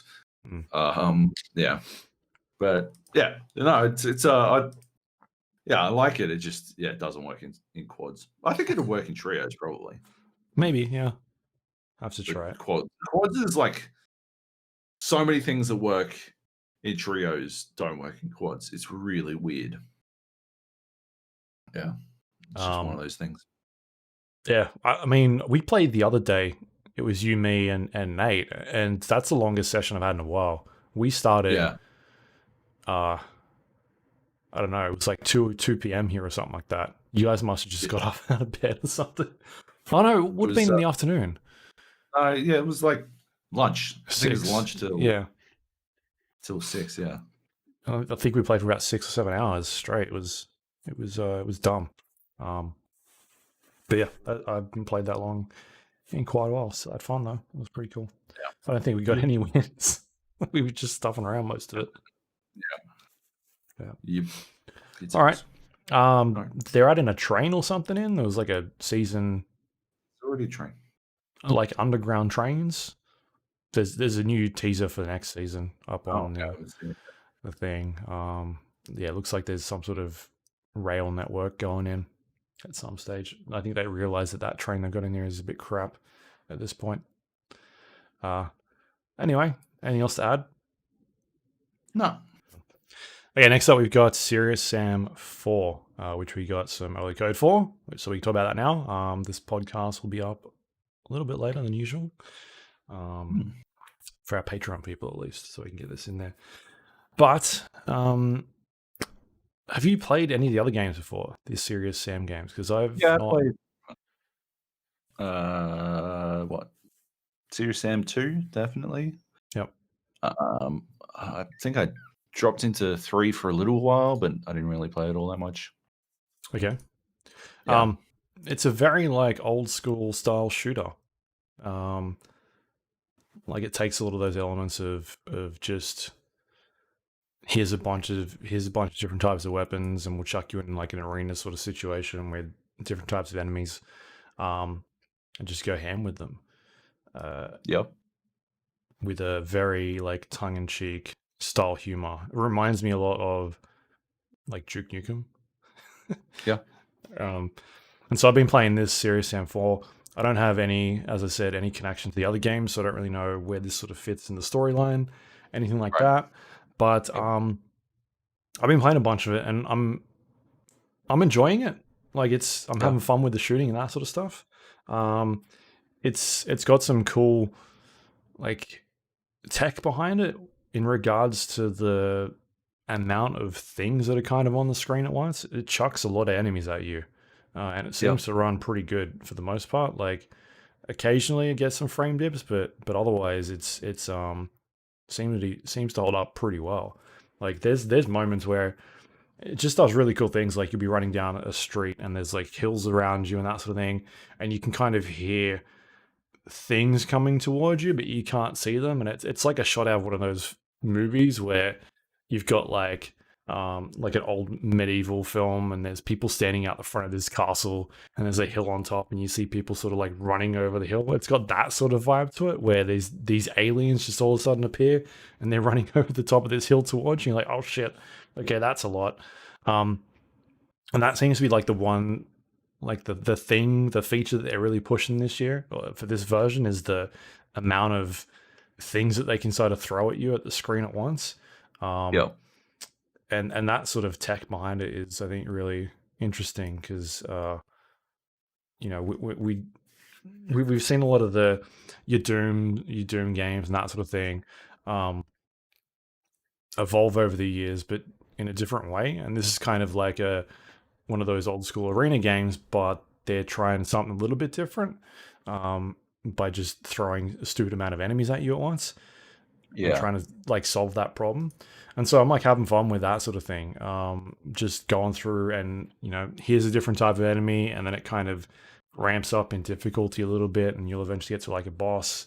And it's kind of like learning the patterns of all these enemies that it throws at you, and then like taking that knowledge and then going to the next puzzle and being like, all right, well, now here's one of these types of enemies, and it throws something else at you.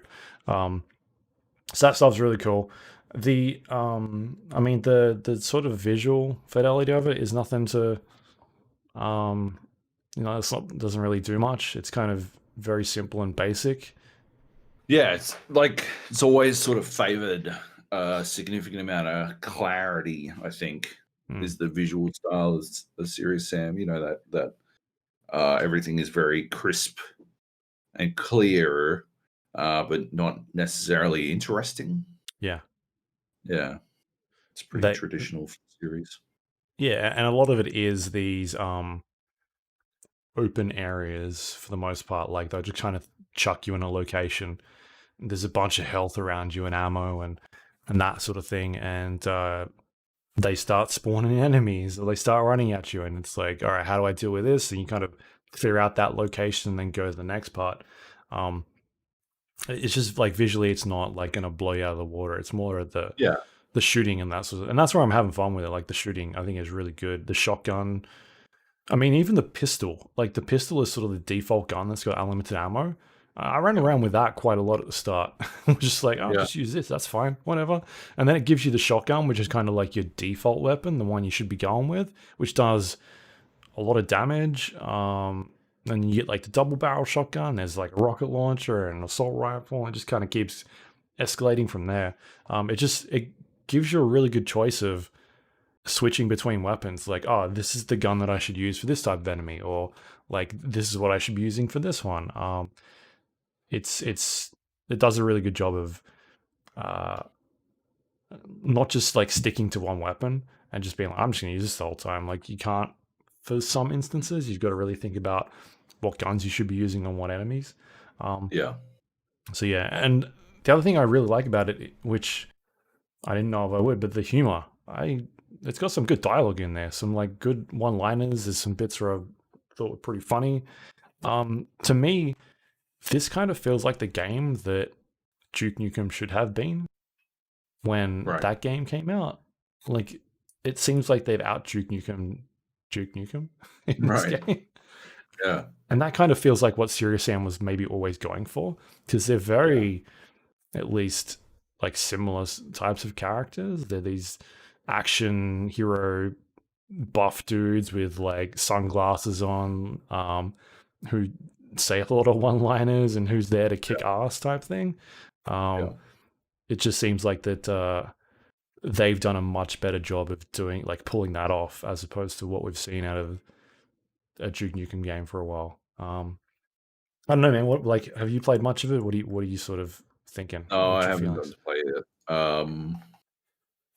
Yeah, I didn't get around to playing it, unfortunately. So I was playing something else that we'll talk about in a second. But I'm very interested to see how it plays. I've heard mixed things. Yeah. So yeah, I'll be interested to see where I fall on the spectrum of enjoying it. I've heard, just buggy is what I heard. Did you find buggy for you, or didn't run into much for you yourself? No, nothing at all yet. Nothing. Okay.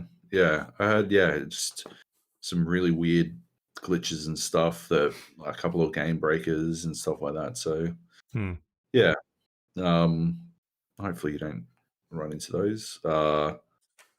Apparently there's a patch coming as well, but obviously that doesn't impact someone's review experience at the end of the day. Yeah, I don't know. I like a bit of mindless shooting every now and then, provided it's done the right way. And yeah, I really like the idea of loads and loads of enemies on screen at once. So I'm keen to check out how they accomplish that. Yeah, there's like, if people have heard about it, it's like I said, it's very like old school. It's not gonna like blow you away in terms of different game mechanics and that sort of stuff. It's very much like it get to point A to point B, and get through the levels like a like old school Quake or Doom or Wolfenstein and that sort of thing. There's games we've talked about in the past, like is it Rusk? No, Dusk. Is that the game it was called? Yeah. Dusk, yeah. Like that sort of stuff. If you're into those types of classic shooters, then this is very much up that alley. It's not like your Wolfenstein or your new Wolfenstein, where it's like trying to do things that are a little bit different. This is kind of like, it harkens back to those old style games, and it's trying to sort of tickle your memory about what those games sort of did. And but also by being like, hey, here's a bunch of stupid enemies and they're ridiculous and over the top, and that sort of thing. So you just get into weird situations where you think you've cleared out an area, and then you hear like the dude with the bombs like screaming, and it's just like a dude screaming, and you can kind of hear him in the distance, and then all of a sudden he comes into view, and behind him there's like 40, 50 other people running next to him, and you're like, oh, okay, shit, here we go. And then that sort of stuff just escalates. Like, I haven't seen the level of scale that we've seen in some of those demos yet, but they're definitely throwing like a lot of people at you in certain situations. So yeah, I'm having fun with it. It's the type of game where you can kind of fire it up and play a level, and you get through it pretty quickly, and then come back to it later on. I've been like listening to podcasts while I'm playing it, because I'm not really in it for the story. I do think it's got some funny moments in there though. Like the dialogue is super dumb. It's very dumb, but it's funny. It's good. So nice. Yeah, I'd be keen to see what you think of it. It's out now by the time people hear this. I think it should be out. The price could be a little bit off-putting for some people. I didn't see how much it costs. It is a bit expensive. It's 39 US at the moment. I don't know what it is in Australia, but I'm guessing it's probably about 50-ish around there. But at the same time, I don't know how long the game is. I've seen people on my Steam list that have played it for about 7 or 8 hours, and like I don't know if that is $57. Holy shit! Yeah, and there's a deluxe edition that's $70. Right.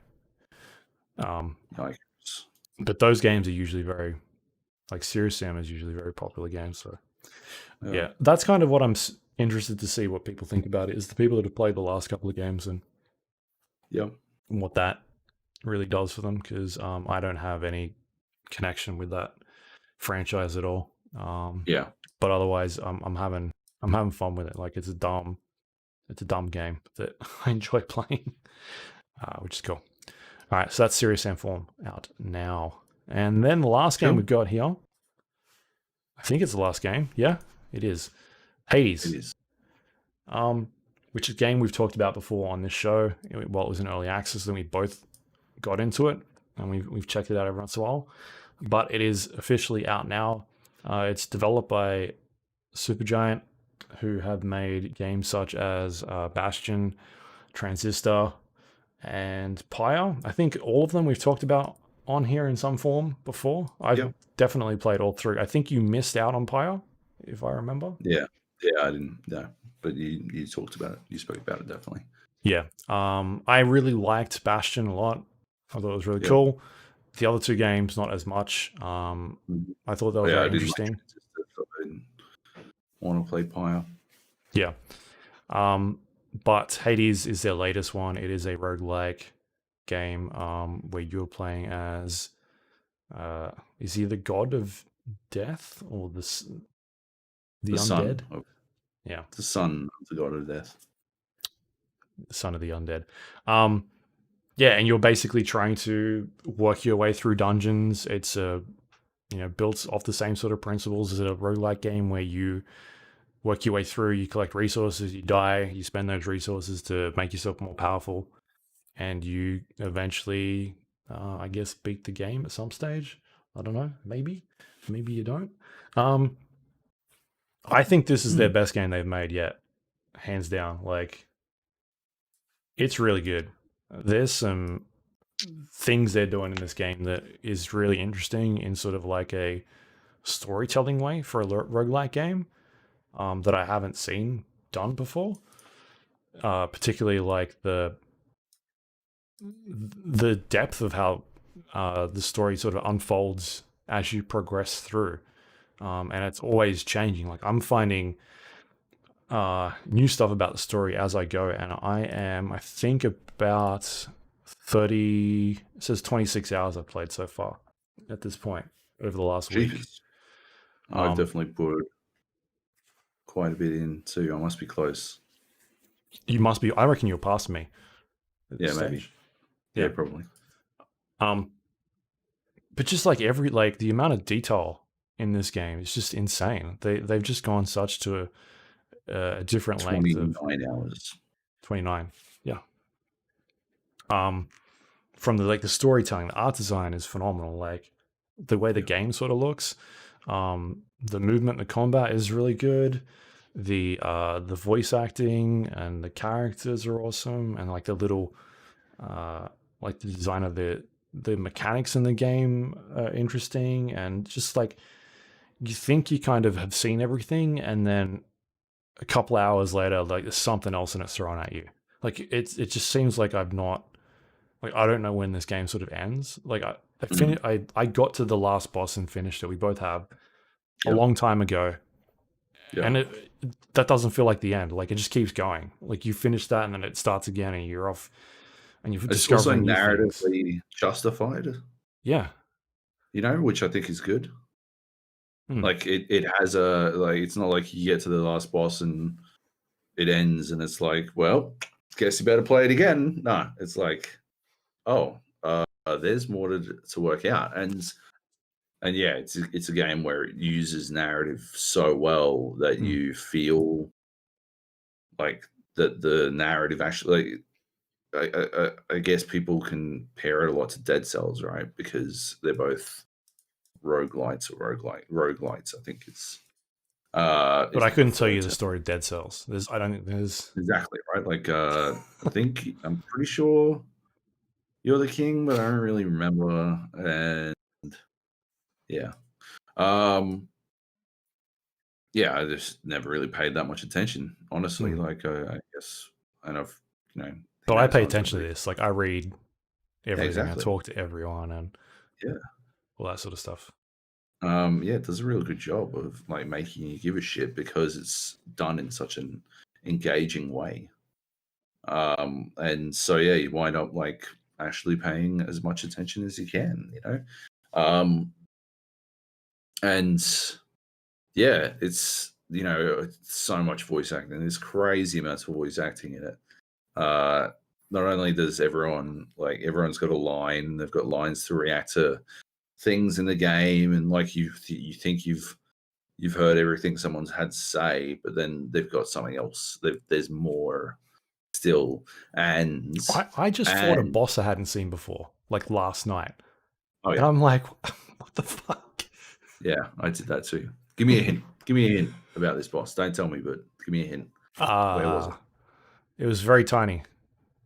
Yeah, I fought that one yesterday too. That was fucked. I did not enjoy that fucking fight, by the way, because I couldn't fucking find the cunt. I had a Dionysus, Dionysus, Dionysus. I don't know. Fucking the god of wine.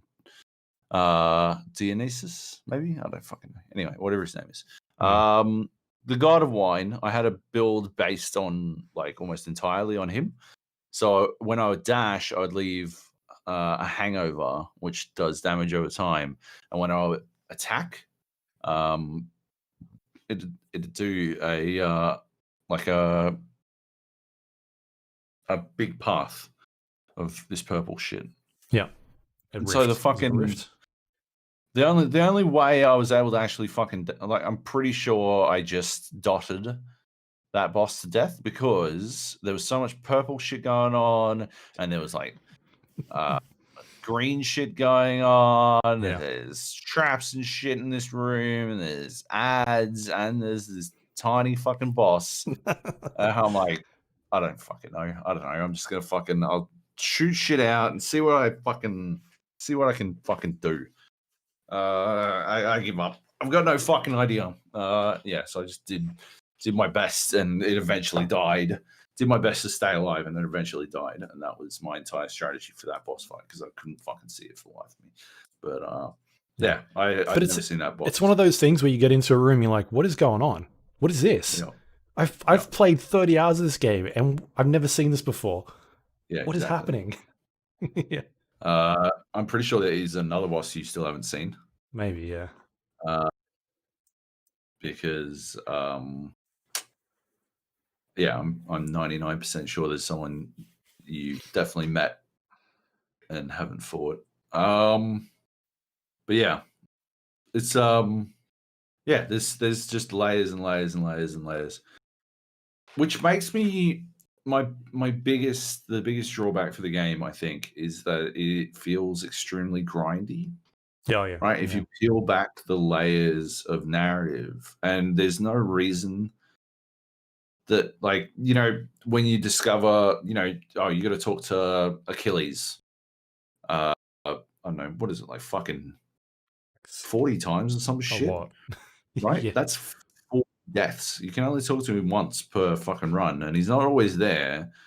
Like, yeah, that's 40. That might be 50 deaths. Yeah.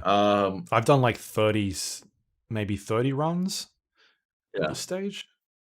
Yeah, I got to be around like maybe 40. But like, there's no reason it needs to be that many, right? Like, it's awesome that they've got him saying something every time, but at least a third of those times, it's nothing worth saying. It'll be like, "Oh, you're back again, are you?"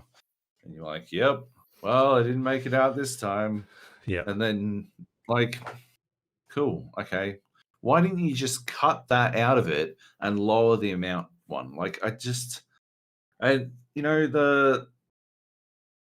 like all of that shit, like it bleeds over into the approach the game has to currency and stuff. Like it is crazy to me how I spent you've got this mirror, right? Like you got this mirror where you upgrade your abilities and stuff like that, and you generally or eventually you'll upgrade your ability to do first strike damage or backstab damage. I do first strike damage because I probably shouldn't actually. I think the boss I have the most trouble with, apart from the last boss, who is a cunt, the boss I have the most trouble with is the third boss, and you can only hit him. He's got a shield. You can only hit him from behind. Maybe I should go backstab instead. I just like being able to blap cunts really fucking quick beforehand. I like being able to do ad control, and maybe I do have to leave it where it is because the ads in the last boss fight, they don't give me trouble, but if I don't kill them quickly, they can overwhelm me. Or actually, it's more if the shield cunts turn up in that last boss fight, I'll die every single fucking time. It's too much to manage unless you've got an area of effect attack. Anyway, I'm gonna rethink my backstab approach, but yeah, you've got this mirror and you upgrade your abilities, and eventually you get to a point where you've upgraded everything. Right? I don't know if you're at that point. No, I've still got the you can add points in to make things higher, like rarities or legendaries, and they're the two that I'm boosting at the moment. I've got like 30% on the rarity, which is blue, and then I've got like 3 or 4 points into. I think it's 4 points into legendary duos. Yeah, right. Hang on. Are you doing both sides of them? What? You know, you can switch them. Yeah. So are you upgrading both? No, I'm only doing one. I'm all purple. Yeah. Oh, all purple. I haven't touched green at all. I got don't a like bit of a anything mix. in green. I got a bit of a mix. I can't remember what in particular I've got from green, but there's a couple of greens in there. Yeah. So not only can you upgrade everything down one path, but you can switch it and then it turns into a different path. Yeah. But like I've reached a point now where like the gulf between actually being able to get anything in those sequences is so large that I just I don't even go to the mirror. Like for the last 10 fucking runs, I haven't even walked up to the mirror because I know I don't have enough fucking money to actually buy anything. Because you need like 500 gems to put 1% into legendary, and it's like that's like 2 runs, or unless you just do one run and just focus on gems and only go to gems, and that's an inevitably losing strategy. So you wind up in a situation where like if you play it balanced, it'll be like 5 or 6 runs before there's any point in you actually fucking opening up. You spend an hour to get 1%. Yeah, exactly. And like, just that's way too grindy in my opinion. I understand why they do it because the people who are really, really playing it are really, really playing it. They're like, oh, these two fucking yabos have fucking played fucking 30 fucking runs and 40 fucking runs. Who gives a fuck what they think? Like I've played 7,000 fucking runs. Yeah. And I'm glad that it's priced the way it is. But the problem I have is that everything on the mirror feels pretty fucking important by the time you start like jacking up the heat. Right after you've finished, after you've beaten the final boss one time, you unlock the ability to increase the heat. Yeah, like a new game plus mode.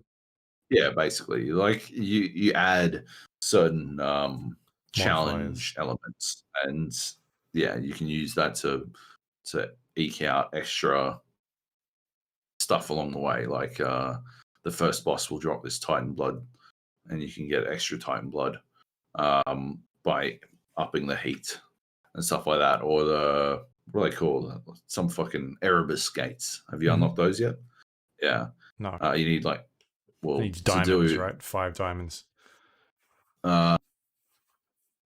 Yeah. I found I wasn't spending diamonds on anything either. And I can murder that fucking snake in a fucking heartbeat. I can do it without fucking thinking. That thing, I find there's first 2 bosses are easy for me. One of the first bosses that sometimes tricks me up, depending on how my build has gone thus far. Is it the green one?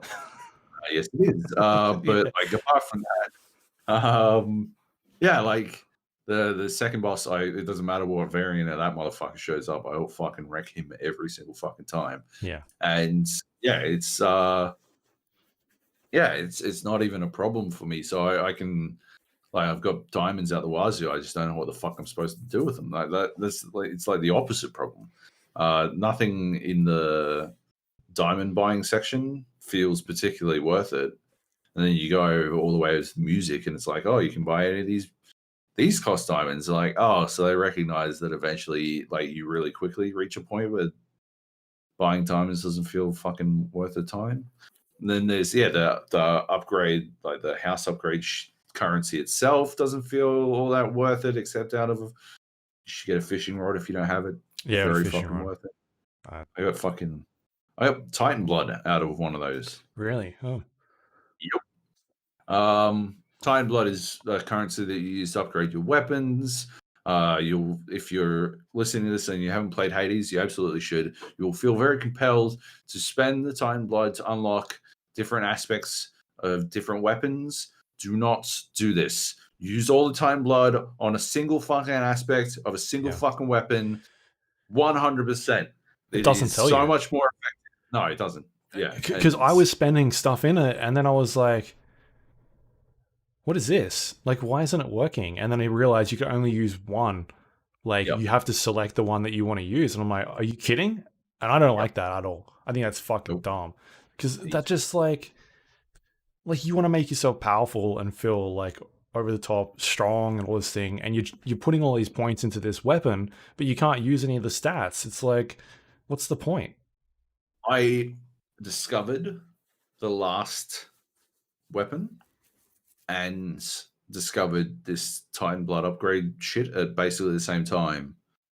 And so I put I put all my Titan blood that I'd earned like so far into unlocking all of those aspects of that last weapon. And then I upgraded like one of them a bit as well. And then I realized I couldn't use them all at once. And on top of that, I hate that weapon.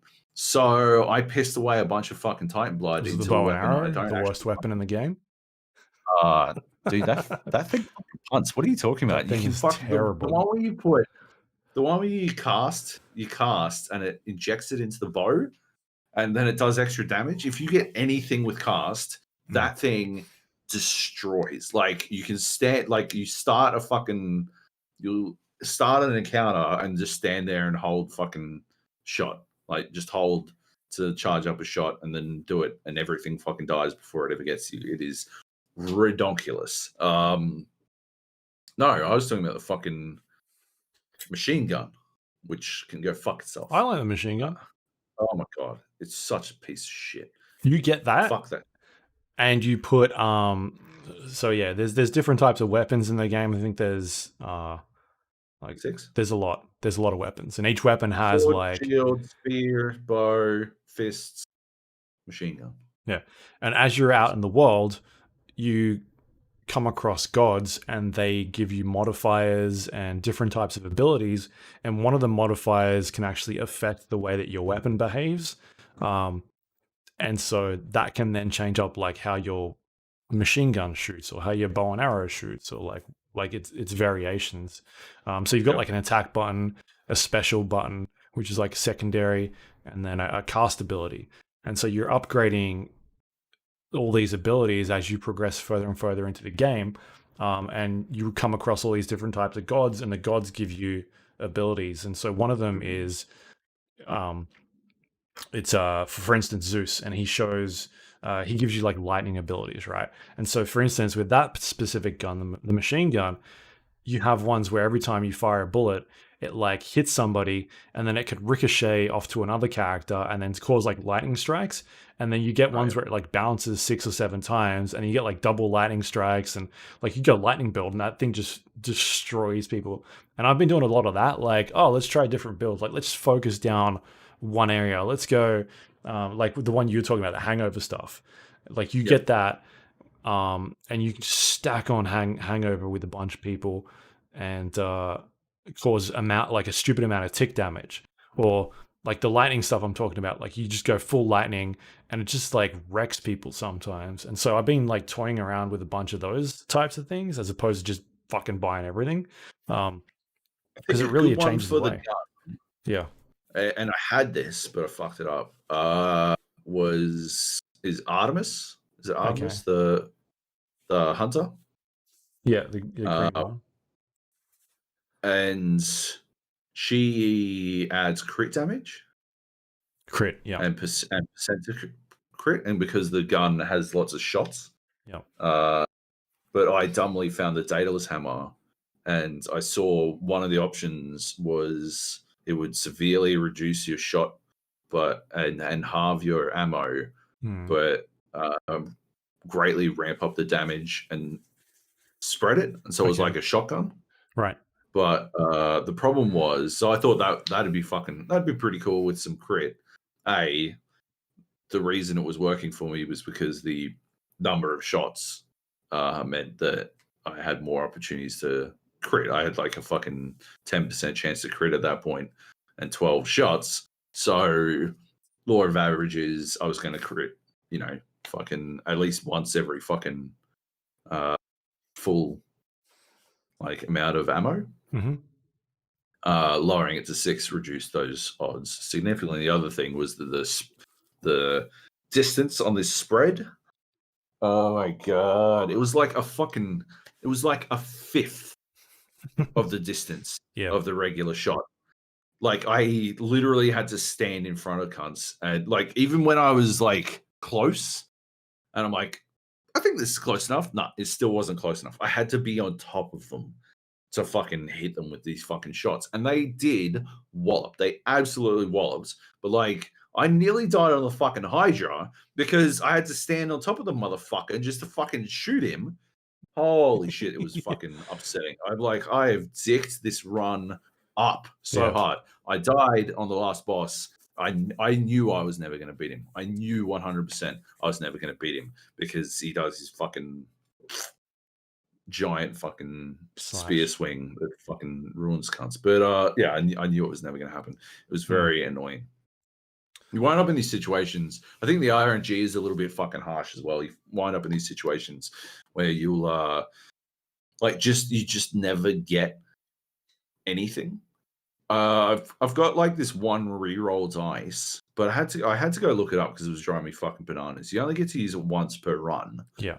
And it turns out that it always draws from the same pool of rerolls. Okay. So if it shows up and it's fucking house upgrade gems, right? And you're like, all right, well, I haven't had a god boon in, like, I've got one god boon since I started this shit, and I know that I'm coming up against the fucking first boss after this next one, because like you can count it out. I know this is coming. I've got one boon. I am begging this game for a boon, and now it's giving me house gems, and I know all it's going to do next is, like, before the boss is a shop, right? I'm pretty sure it's always a shop before the boss.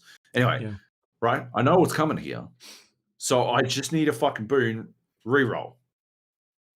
Purple gems, and I'm like, what the fuck is going on here? What the actual fuck? Can I not get a fucking boon? What is going on? And I go look it up, and it's like, if it's gems, it will always be gold, purple gem, or keys. You will never roll it into a boon. I'm like, cool. Well, that's just fucking great. what the fuck is the point of this shit then? Hmm. Like I mean, I still beat the first boss, right? Yeah. I don't know if it gave me the first version of the first boss as well. I don't know if it did that because it knew how much it had fucked me, or if I just actually got lucky for once in that run. But like, I beat it. I didn't have much of a problem with it. Sure. Because that boss is actually very easy eventually. Like when you do your upgrades in the mirror as well, you make everything a little bit easier. Inevitably, like you've got damage reduction and Extra extra lives. lives and stuff. Like, yeah, you get to a point where like you are more capable of, like, it's not like, oh, I'm just, that first boss is a breeze just in general. Your character is actually at a point where, you've got more life, more health out of the gate, and you can die more times and all this kind of stuff. Like, yeah, it's not like it's just easier. The game, you unlock the ability to make it easier. But nevertheless, yeah, like that RNG stuff can be a little bit of a fucking crotch punch. Because yeah, you I don't know, I just feel like you don't have a lot of control over how that's going to go. I mean, obviously you can choose different paths and stuff, and you can certainly fuck yourself by choosing the wrong paths, but Yeah. I think that's you where just the points come into of it, like getting better rarities, because I've definitely seen a lot more. Even though I've only got 4 points, 5 points in the legendary, I've been seeing a lot of duos and legendaries a bit more now. Yeah. So that slightly helps a little bit, but Yeah. it still doesn't choose, like, I mean, you running into like, here's 3 choices and like one of them is a gift, the other one's keys and like some gems. You're like, well, don't want any of this stuff anyway. Yeah, right? Like, I just want to stack damage. Yeah, exactly. I just want boons. The other thing is, I don't know if you know this, but like to get those duos and stuff, there are like prerequisites. Okay. Do you know this? Like, there are ability like paths. Hmm. So if you get a certain ability and then another ability after it, you will never see like a selection of third abilities after that from the same god. So if you go Zeus and Yeah. you get lightning special, and then what is it? I think it's like lightning chain or something. Sure. Or if you go lightning chain, then you will be able to see jolted after it. And if you go down the other path, I can't remember what it is, then you will never see jolted. And jolted's fucking huge. Jolted's fucking amazing. I love jolted. That's the one that damages other enemies until they around them when attack. they attack. Yeah. Yeah. And disappears once they attack. You can get I got a duo boon. I think it's Demeter duo with Zeus, where it doesn't go away. It stays. Jolted stays after they attack. Right. That shit's that one's fucking broken, basically. That was fucking ridiculous. Yeah, like that's like Hades is easily at its best when you are putting together broken shit, like finding shit that is absolutely out of like that, that Risk of Rain style play where you get to a point where you are just a god of death rolling around, walloping everything in your path.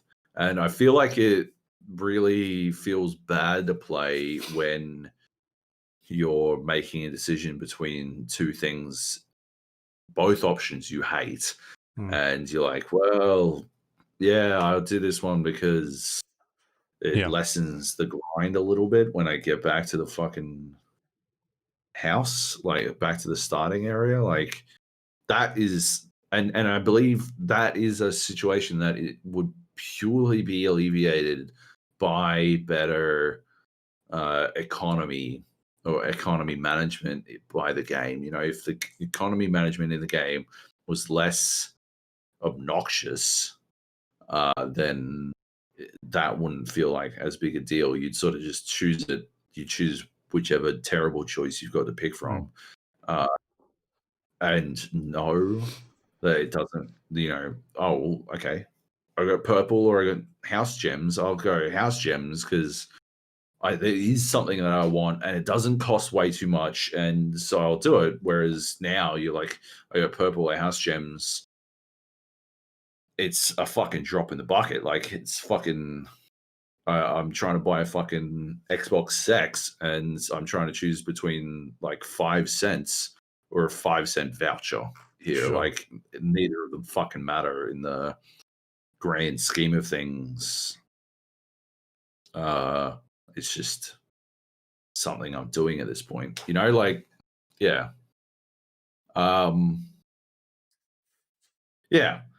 The other thing I don't love about Hades is the isometric view, because I feel like there are too many enemies, especially later on, that know exactly where you are at all times and can shoot at you. Right. And I find that quite annoying. I don't want to be shot by enemies that I can't see on the screen. There are a couple of fucking lasery cunts that are absolutely capable of doing that eventually. And yeah, I don't like it. I don't like that. I think, yeah, it's purely like one thing that Dead Cells I think does well is the things that are attacking you are generally always on the screen. The only time you're being impacted by things that aren't on the screen are in situations where they're designed, like the things that are killing you off screen aren't terribly difficult to kill. You just have to get to them, and there's that puzzle, that platforming element to Dead Cells that I think makes that worthwhile. Whereas in Hades, it's more a case of you have to get over to them while trying to not stand in the stuff that kills you. I guess that sounds, I think I could see how that superficially seems like platforming, but it doesn't translate to platforming because of the manner in which you move in Hades is, it's very, I know, it's locked in, right? Like you move your dodge or dash or whatever is always a certain distance, right? It's sure. Not like you can short dash or long dash or whatever the fuck. You dash and that's how far you dash, and you dash in a direction and that's how far, and that's the direction you dash in. It's, platforming, I think, takes advantage of the ability to jump longer and shorter, or up or down and stuff like that, whereas that's not really the case. And I think it hurts Hades a little bit eventually. You just wind up in the situation where you're like, oh, all right, okay, I got to dash and find wherever the fuck they are shooting me from. And that's the challenge of this level. And the only time that actually is a challenge is when you haven't picked up a fucking dash ability that allows you to like dodge that shit properly. Some of the dash abilities are fucking Athena. Is it Athena? Athena's shield? Yeah. Athena's dash is idiotic. I would think I almost take the owl keepsake just so I can get Athena's dash right from the fucking get-go, because it turns so much of that early game into a fucking joke. You can literally just dodge around, reflecting fucking any of the first bosses stuff back at them, and you don't actually have to attack, especially the second area. Dodge. Yeah. Oh yeah, holy shit, when you get the witches. Or the witches, exactly. Yeah, that's such a cinch if you've got fucking reflect. It is hilarious. When you don't, it's harder. It's a lot harder. It's quite a bit harder. But yeah, then my favorite broken weapon, if anyone is listening, is the shield with the aspect of Zeus. The special throws it out and it spins. It just keeps spinning. It just keeps spinning and it'll hold there. The best part about it is that when you call it back to you, so you can still do attacks. somehow, despite not having a shield anymore. You can still do attacks with the shield, which is good. But the best part about it is if you call it back to you, it follows you around, you just fucking run away from it as fast as fucking possible, and it just keeps doing damage to shit. It is because everything's chasing you. Hilarious. Yeah, everything. Yeah, all the enemies are chasing you. So yeah, they're all exactly where you need them to be. It is gold. And you chuck like Hangover on or something, and it does like dot damage, and it's spinning and doing damage, and then you're like, yep, cool. I sent you guys I sent you and Nate a video of me killing the second boss while doing basically nothing. The only reason I died in that one is because I'm playing over 5 heat now when I use that shield. And I could probably go higher, but I haven't beaten hate the last boss with it yet. So I get like real close, and then there's always some part of the puzzle that the last boss is a cunt. He's such a fucking cunt. It's well, he does that one thing that I really like from bosses. You love it, yeah. When I saw that, I was like, "You're kidding! You're kidding!" Oh, yeah. Holy shit! That was I was not wild. I was very upset, but then I it didn't matter. It didn't matter. No. Yeah. That like the one thing that I don't like about the ending, and I feel like I'm getting pretty close to being done with it, is like I want to keep playing, but yeah, it's the grind, right? It's the so every time you kill a boss with a weapon, it kind of checks them off a list, and so you lose that resource. That resource is gone. So the next time you fight that boss with that weapon, you don't get the resource anymore. You get like gems. And you put those. The resource is Titan blood, or whatever it is. Like Titan blood is generally what you use to upgrade your weapon, right? And so you then have to use all the weapons to kill these bosses, and then once that's done, you turn up the heat, and then you can redo it. It's a harder difficulty now. But like we said, every time you put a point into a weapon to upgrade it, you're just upgrading that one skill. And so you can't upgrade anymore, and it just feels like you spend all your points into one tree, and then if you want to switch to the next one, you're a bit stuck anyway because you can't use that other thing you've just upgraded, and you're in this limbo of where you're up in the difficulty, but the weapon you've got isn't as good. And so you like, why am I doing this now? Like, this just feels pointless. I keep using that shield. Yeah. I'm up to 5 heat on that shield. I'm up fucking 2 heat is the most I'm up to on the spear. Not up to fucking anything on anyone else. Like, because I use that shield to farm fucking Titan blood because I know I can fucking blap everything with it. But like, that's not the easiest way. No, it's awful. I'm not spending that Titan blood in the shield. Yeah. Right? I'm spending that Titan blood elsewhere, and I'm using the shield. Like, that just feels awful. Like, why wouldn't I be? It should be rewarding me for using the weapon that I'm using, you know? But it feels like it's far from the most efficient way to fucking farm that shit. Yeah. And then also you're at a point now where you don't feel like you need to upgrade the shield anymore because you can't use the next ability. If you use it, it might not be as powerful as what it is. And that's where I feel like it's a huge misstep. Like, I want to feel like a badass, but it's the game isn't letting me, because it's like you need to pick, like, for instance, the machine gun is like you can increase the max ammo, or the next one is you can use a special ability, and whoever you hit using the special ability takes increased attack damage. And you've just got to, like, you just have to choose between the two, and I don't like doing that because I want both, right? Yeah, I want both, and then make the game harder. Like, that feels like it's the point. Don't make the game harder and then take one of them away from me, because it's it's just like I want to keep playing this game to see what is left of the story, but at the same time, I don't like the grind anymore. Like, it's just it's not like I don't feel like I'm getting more powerful at this stage. I think you have to finish the game with each weapon to see the true ending. Right.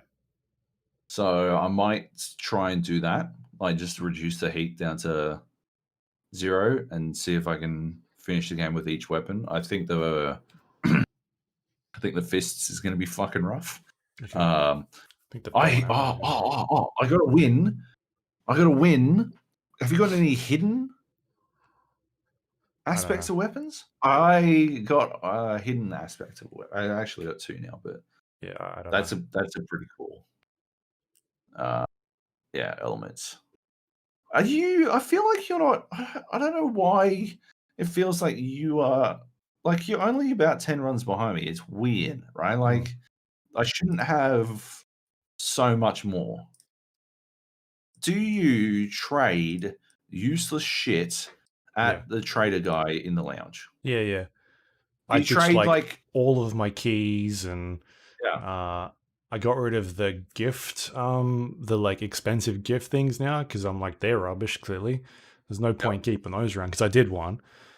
Yeah. Turns out that doesn't do anything as far as we're aware. So I got rid of all of them, and I've got Titan Blood, but I've just got nothing to use it on because I've literally maxed out that weapon. Yeah. Yeah. And so the only thing I'm upgrading now is the rarities, legendary and rares. That's all I can do at this point. I just feel like I'm up against the wall for upgrades. Yeah. I wonder have you done any upgrades on the spear? I'd have to check. I don't know. Do some upgrades on the spear because that's what got me the hidden aspect. Yeah. That's the only one I got it on. So maybe that's the first one you got to do. I don't know. Yeah. It's a interesting. Interesting. It started me off on like fucking instead of 150 health or whatever it is I start off on, it started me off on 30. Right. Yeah, like full glass cannon shit. But it did black cunts. It was pretty cool. I did manage to finish with it, but I had to concentrate heavily on getting fucking health because yeah. I was sort of a one shot. Most enemies by the end do about 30 damage. So yeah. Anyway. I'm enjoying it, but like I said, I'm probably gonna I've got a couple more finishes I need to do. I keep finishing with the fucking shields, and it's obviously good for earning Titan blood, but like I said, I don't know what the fuck I'm supposed to spend it on. So I might finish with one time with each weapon and see what that does. See if that changes anything. Yeah. Right. Yeah, man. As I said before, I think this is their the best game they've made so far. It's really good. It does some neat things. It might be it's up there with like Dead Cells is my favorite roguelike game. It does a lot of really cool stuff, especially in like story, the way it sort of tells its story and interaction with characters and that sort of thing. Like there's like you play this game so much and then it throws just weird shit at you and like what is going on? Like the first boss, you think you've seen it all and then it just all of a sudden something else changes and you're like what is going on here? This doesn't make any sense. And the game like comments on that and it does a really good job of it. It does. So yeah, it's excellent. I think it's pretty cheap as well. I think it's like 20 US at the moment. So if you've got it, I've heard it runs really well on Switch as well. Yeah. Nate was telling me he's been playing on Switch. He's only been playing docked so far, but he reckons he's getting 60 frames. So that's pretty fucking awesome. My game reckons I'm getting 550. Good. Perfect. Yeah. All right. Yeah, that's Hades. It's out now on I think everything. Are you playing at Epic Game Store? I'm playing on Steam. Yeah. Yeah. Yeah. Check it out. All right. Do it. Cool. Should we quickly punch through this news? It's not a lot. It's let's do it. Pretty brief. The first one we've got here is Beyond Good and Evil creator Michel Ancel has left the video game industry to go work in an animal sanctuary. If you don't know, he's the designer behind games such as Rayman and Beyond Good and Evil. Was working on Beyond Good and Evil 2, but has since decided to leave. I guess he made a statement saying that like that game is pretty much being automated, like it's all going autonomous. So it doesn't sound like this is a thing where, well, that game's been cancelled, so he's out. It seems like that thing is maybe closer than what we think it is, or at least someone's taken the reins and it's all going well. But anyway, it's still interesting to me that he has left before it's done, I guess is the big thing. Yeah. Although, you know, if that's what you need to do to stay sane in 2020, like fucking do it to it, right? Like you gotta do what keeps you going at this point. So why not? I'm still not convinced that Beyond Good and Evil 2 is actually going to come out. So, you know, it's nice that nothing is autonomous. But yeah. yeah. So anyway, that's interesting. I mean, at least he's not out there brewing beer or anything like that. Isn't that what the doctors went and did? Yeah. The BioWare doctors went and made beer. Fucking, how is that worse than that's genius? Fucking go them. To that. Fuck yeah. And the last piece of news we got here, I brought it up because you brought it up in our chat, was No Man's Sky has hit 3.0 today, and comes with a bunch of changes, new additions to the game. Fucking huge. Yeah, a lot of new biomes. New buildings, new planets, new creatures, UI overhauls. Sandworm. Sandworm. Okay, sure. Sure.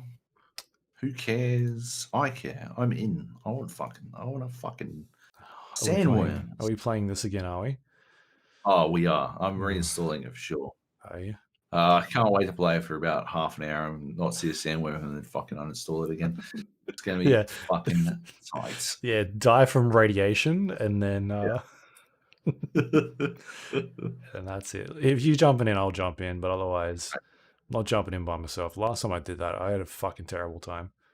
I think I was dying by the time I started that game. It was just like, you are out of oxygen or something. Like, this entire planet is acid rain. And I'm like, what? Well, that's what you get. Yeah, volcanoes, firestorms, lightning, storms, meteors, gravitational anomalies, tornadoes, new NPC encounters. We said that. Multi-tool upgrades, new insect life, new robots, improved creature behaviors, sandstorms. And then there's like a list of stuff. So I don't know.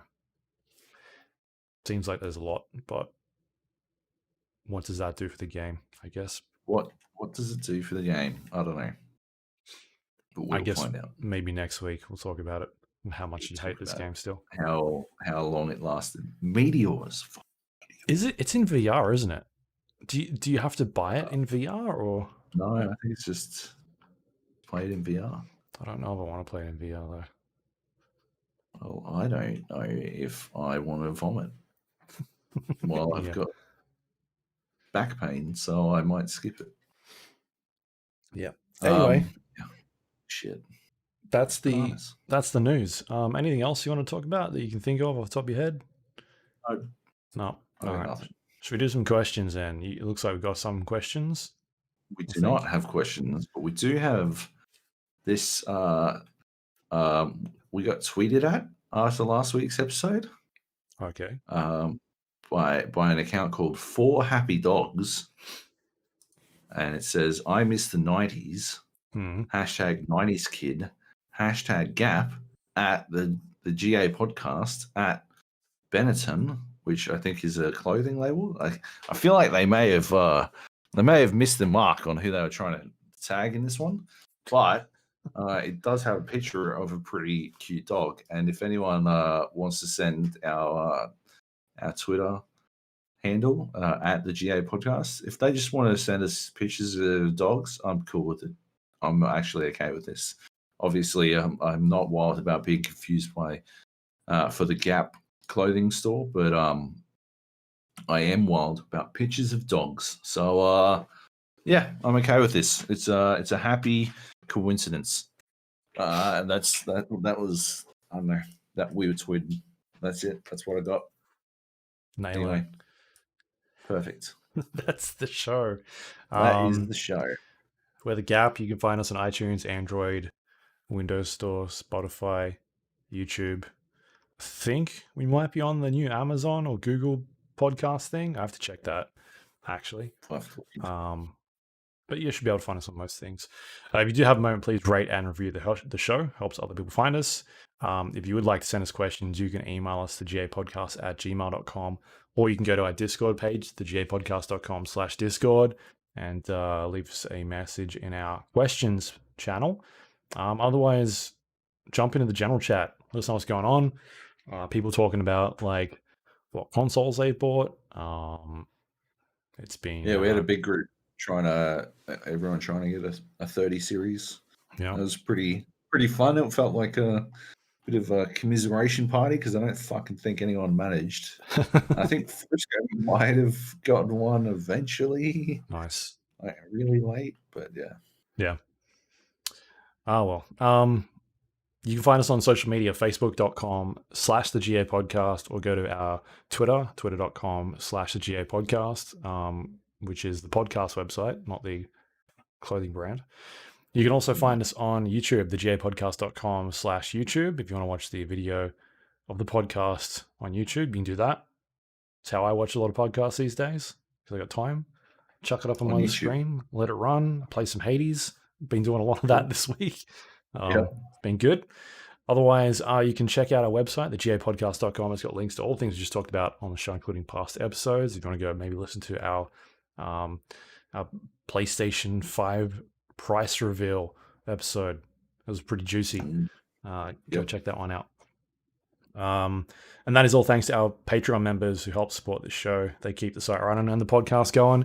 If you'd like to do that, you can go to patreon.com/thegA podcast and become a recurring member. You get the podcast about a day early at this stage, except for today. Yep. Not as early, maybe like 12 hours earlier. Still earlier. True. Because we got that Serious Sam 4 embargo to adhere to. Yep. But otherwise, that is the show. Have you got anything you'd like to pimp out you've been working on for this week? Headset OzGamers, check out my review of the Kingston KC 2500. I think it's pretty good. It's entertaining, I think. It was more what I went for as opposed to, I don't know. I read a lot of fucking tech reviews and they're extremely dry. But I think OzGamers has an approach that I prefer. It's worth a read. And then maybe is a review of the MSI B550 Tomahawk up there as well by the time this goes live, but I have no idea when. And that is about it for me for this week. Cool. You can find me twitter.com/Luke Lawrie, LAWRIE for my Twitter. That's about it for me. Next week, I guess we'll be back. We should be back. I think we'll talk about what No Man's Sky and maybe Mafia Definitive Edition. I think is out next week. So hopefully we can get some of that in because that game is looking pretty slick. Yeah, it's good. Anyway, that is it for this week. Thanks for listening. See you then. Bye.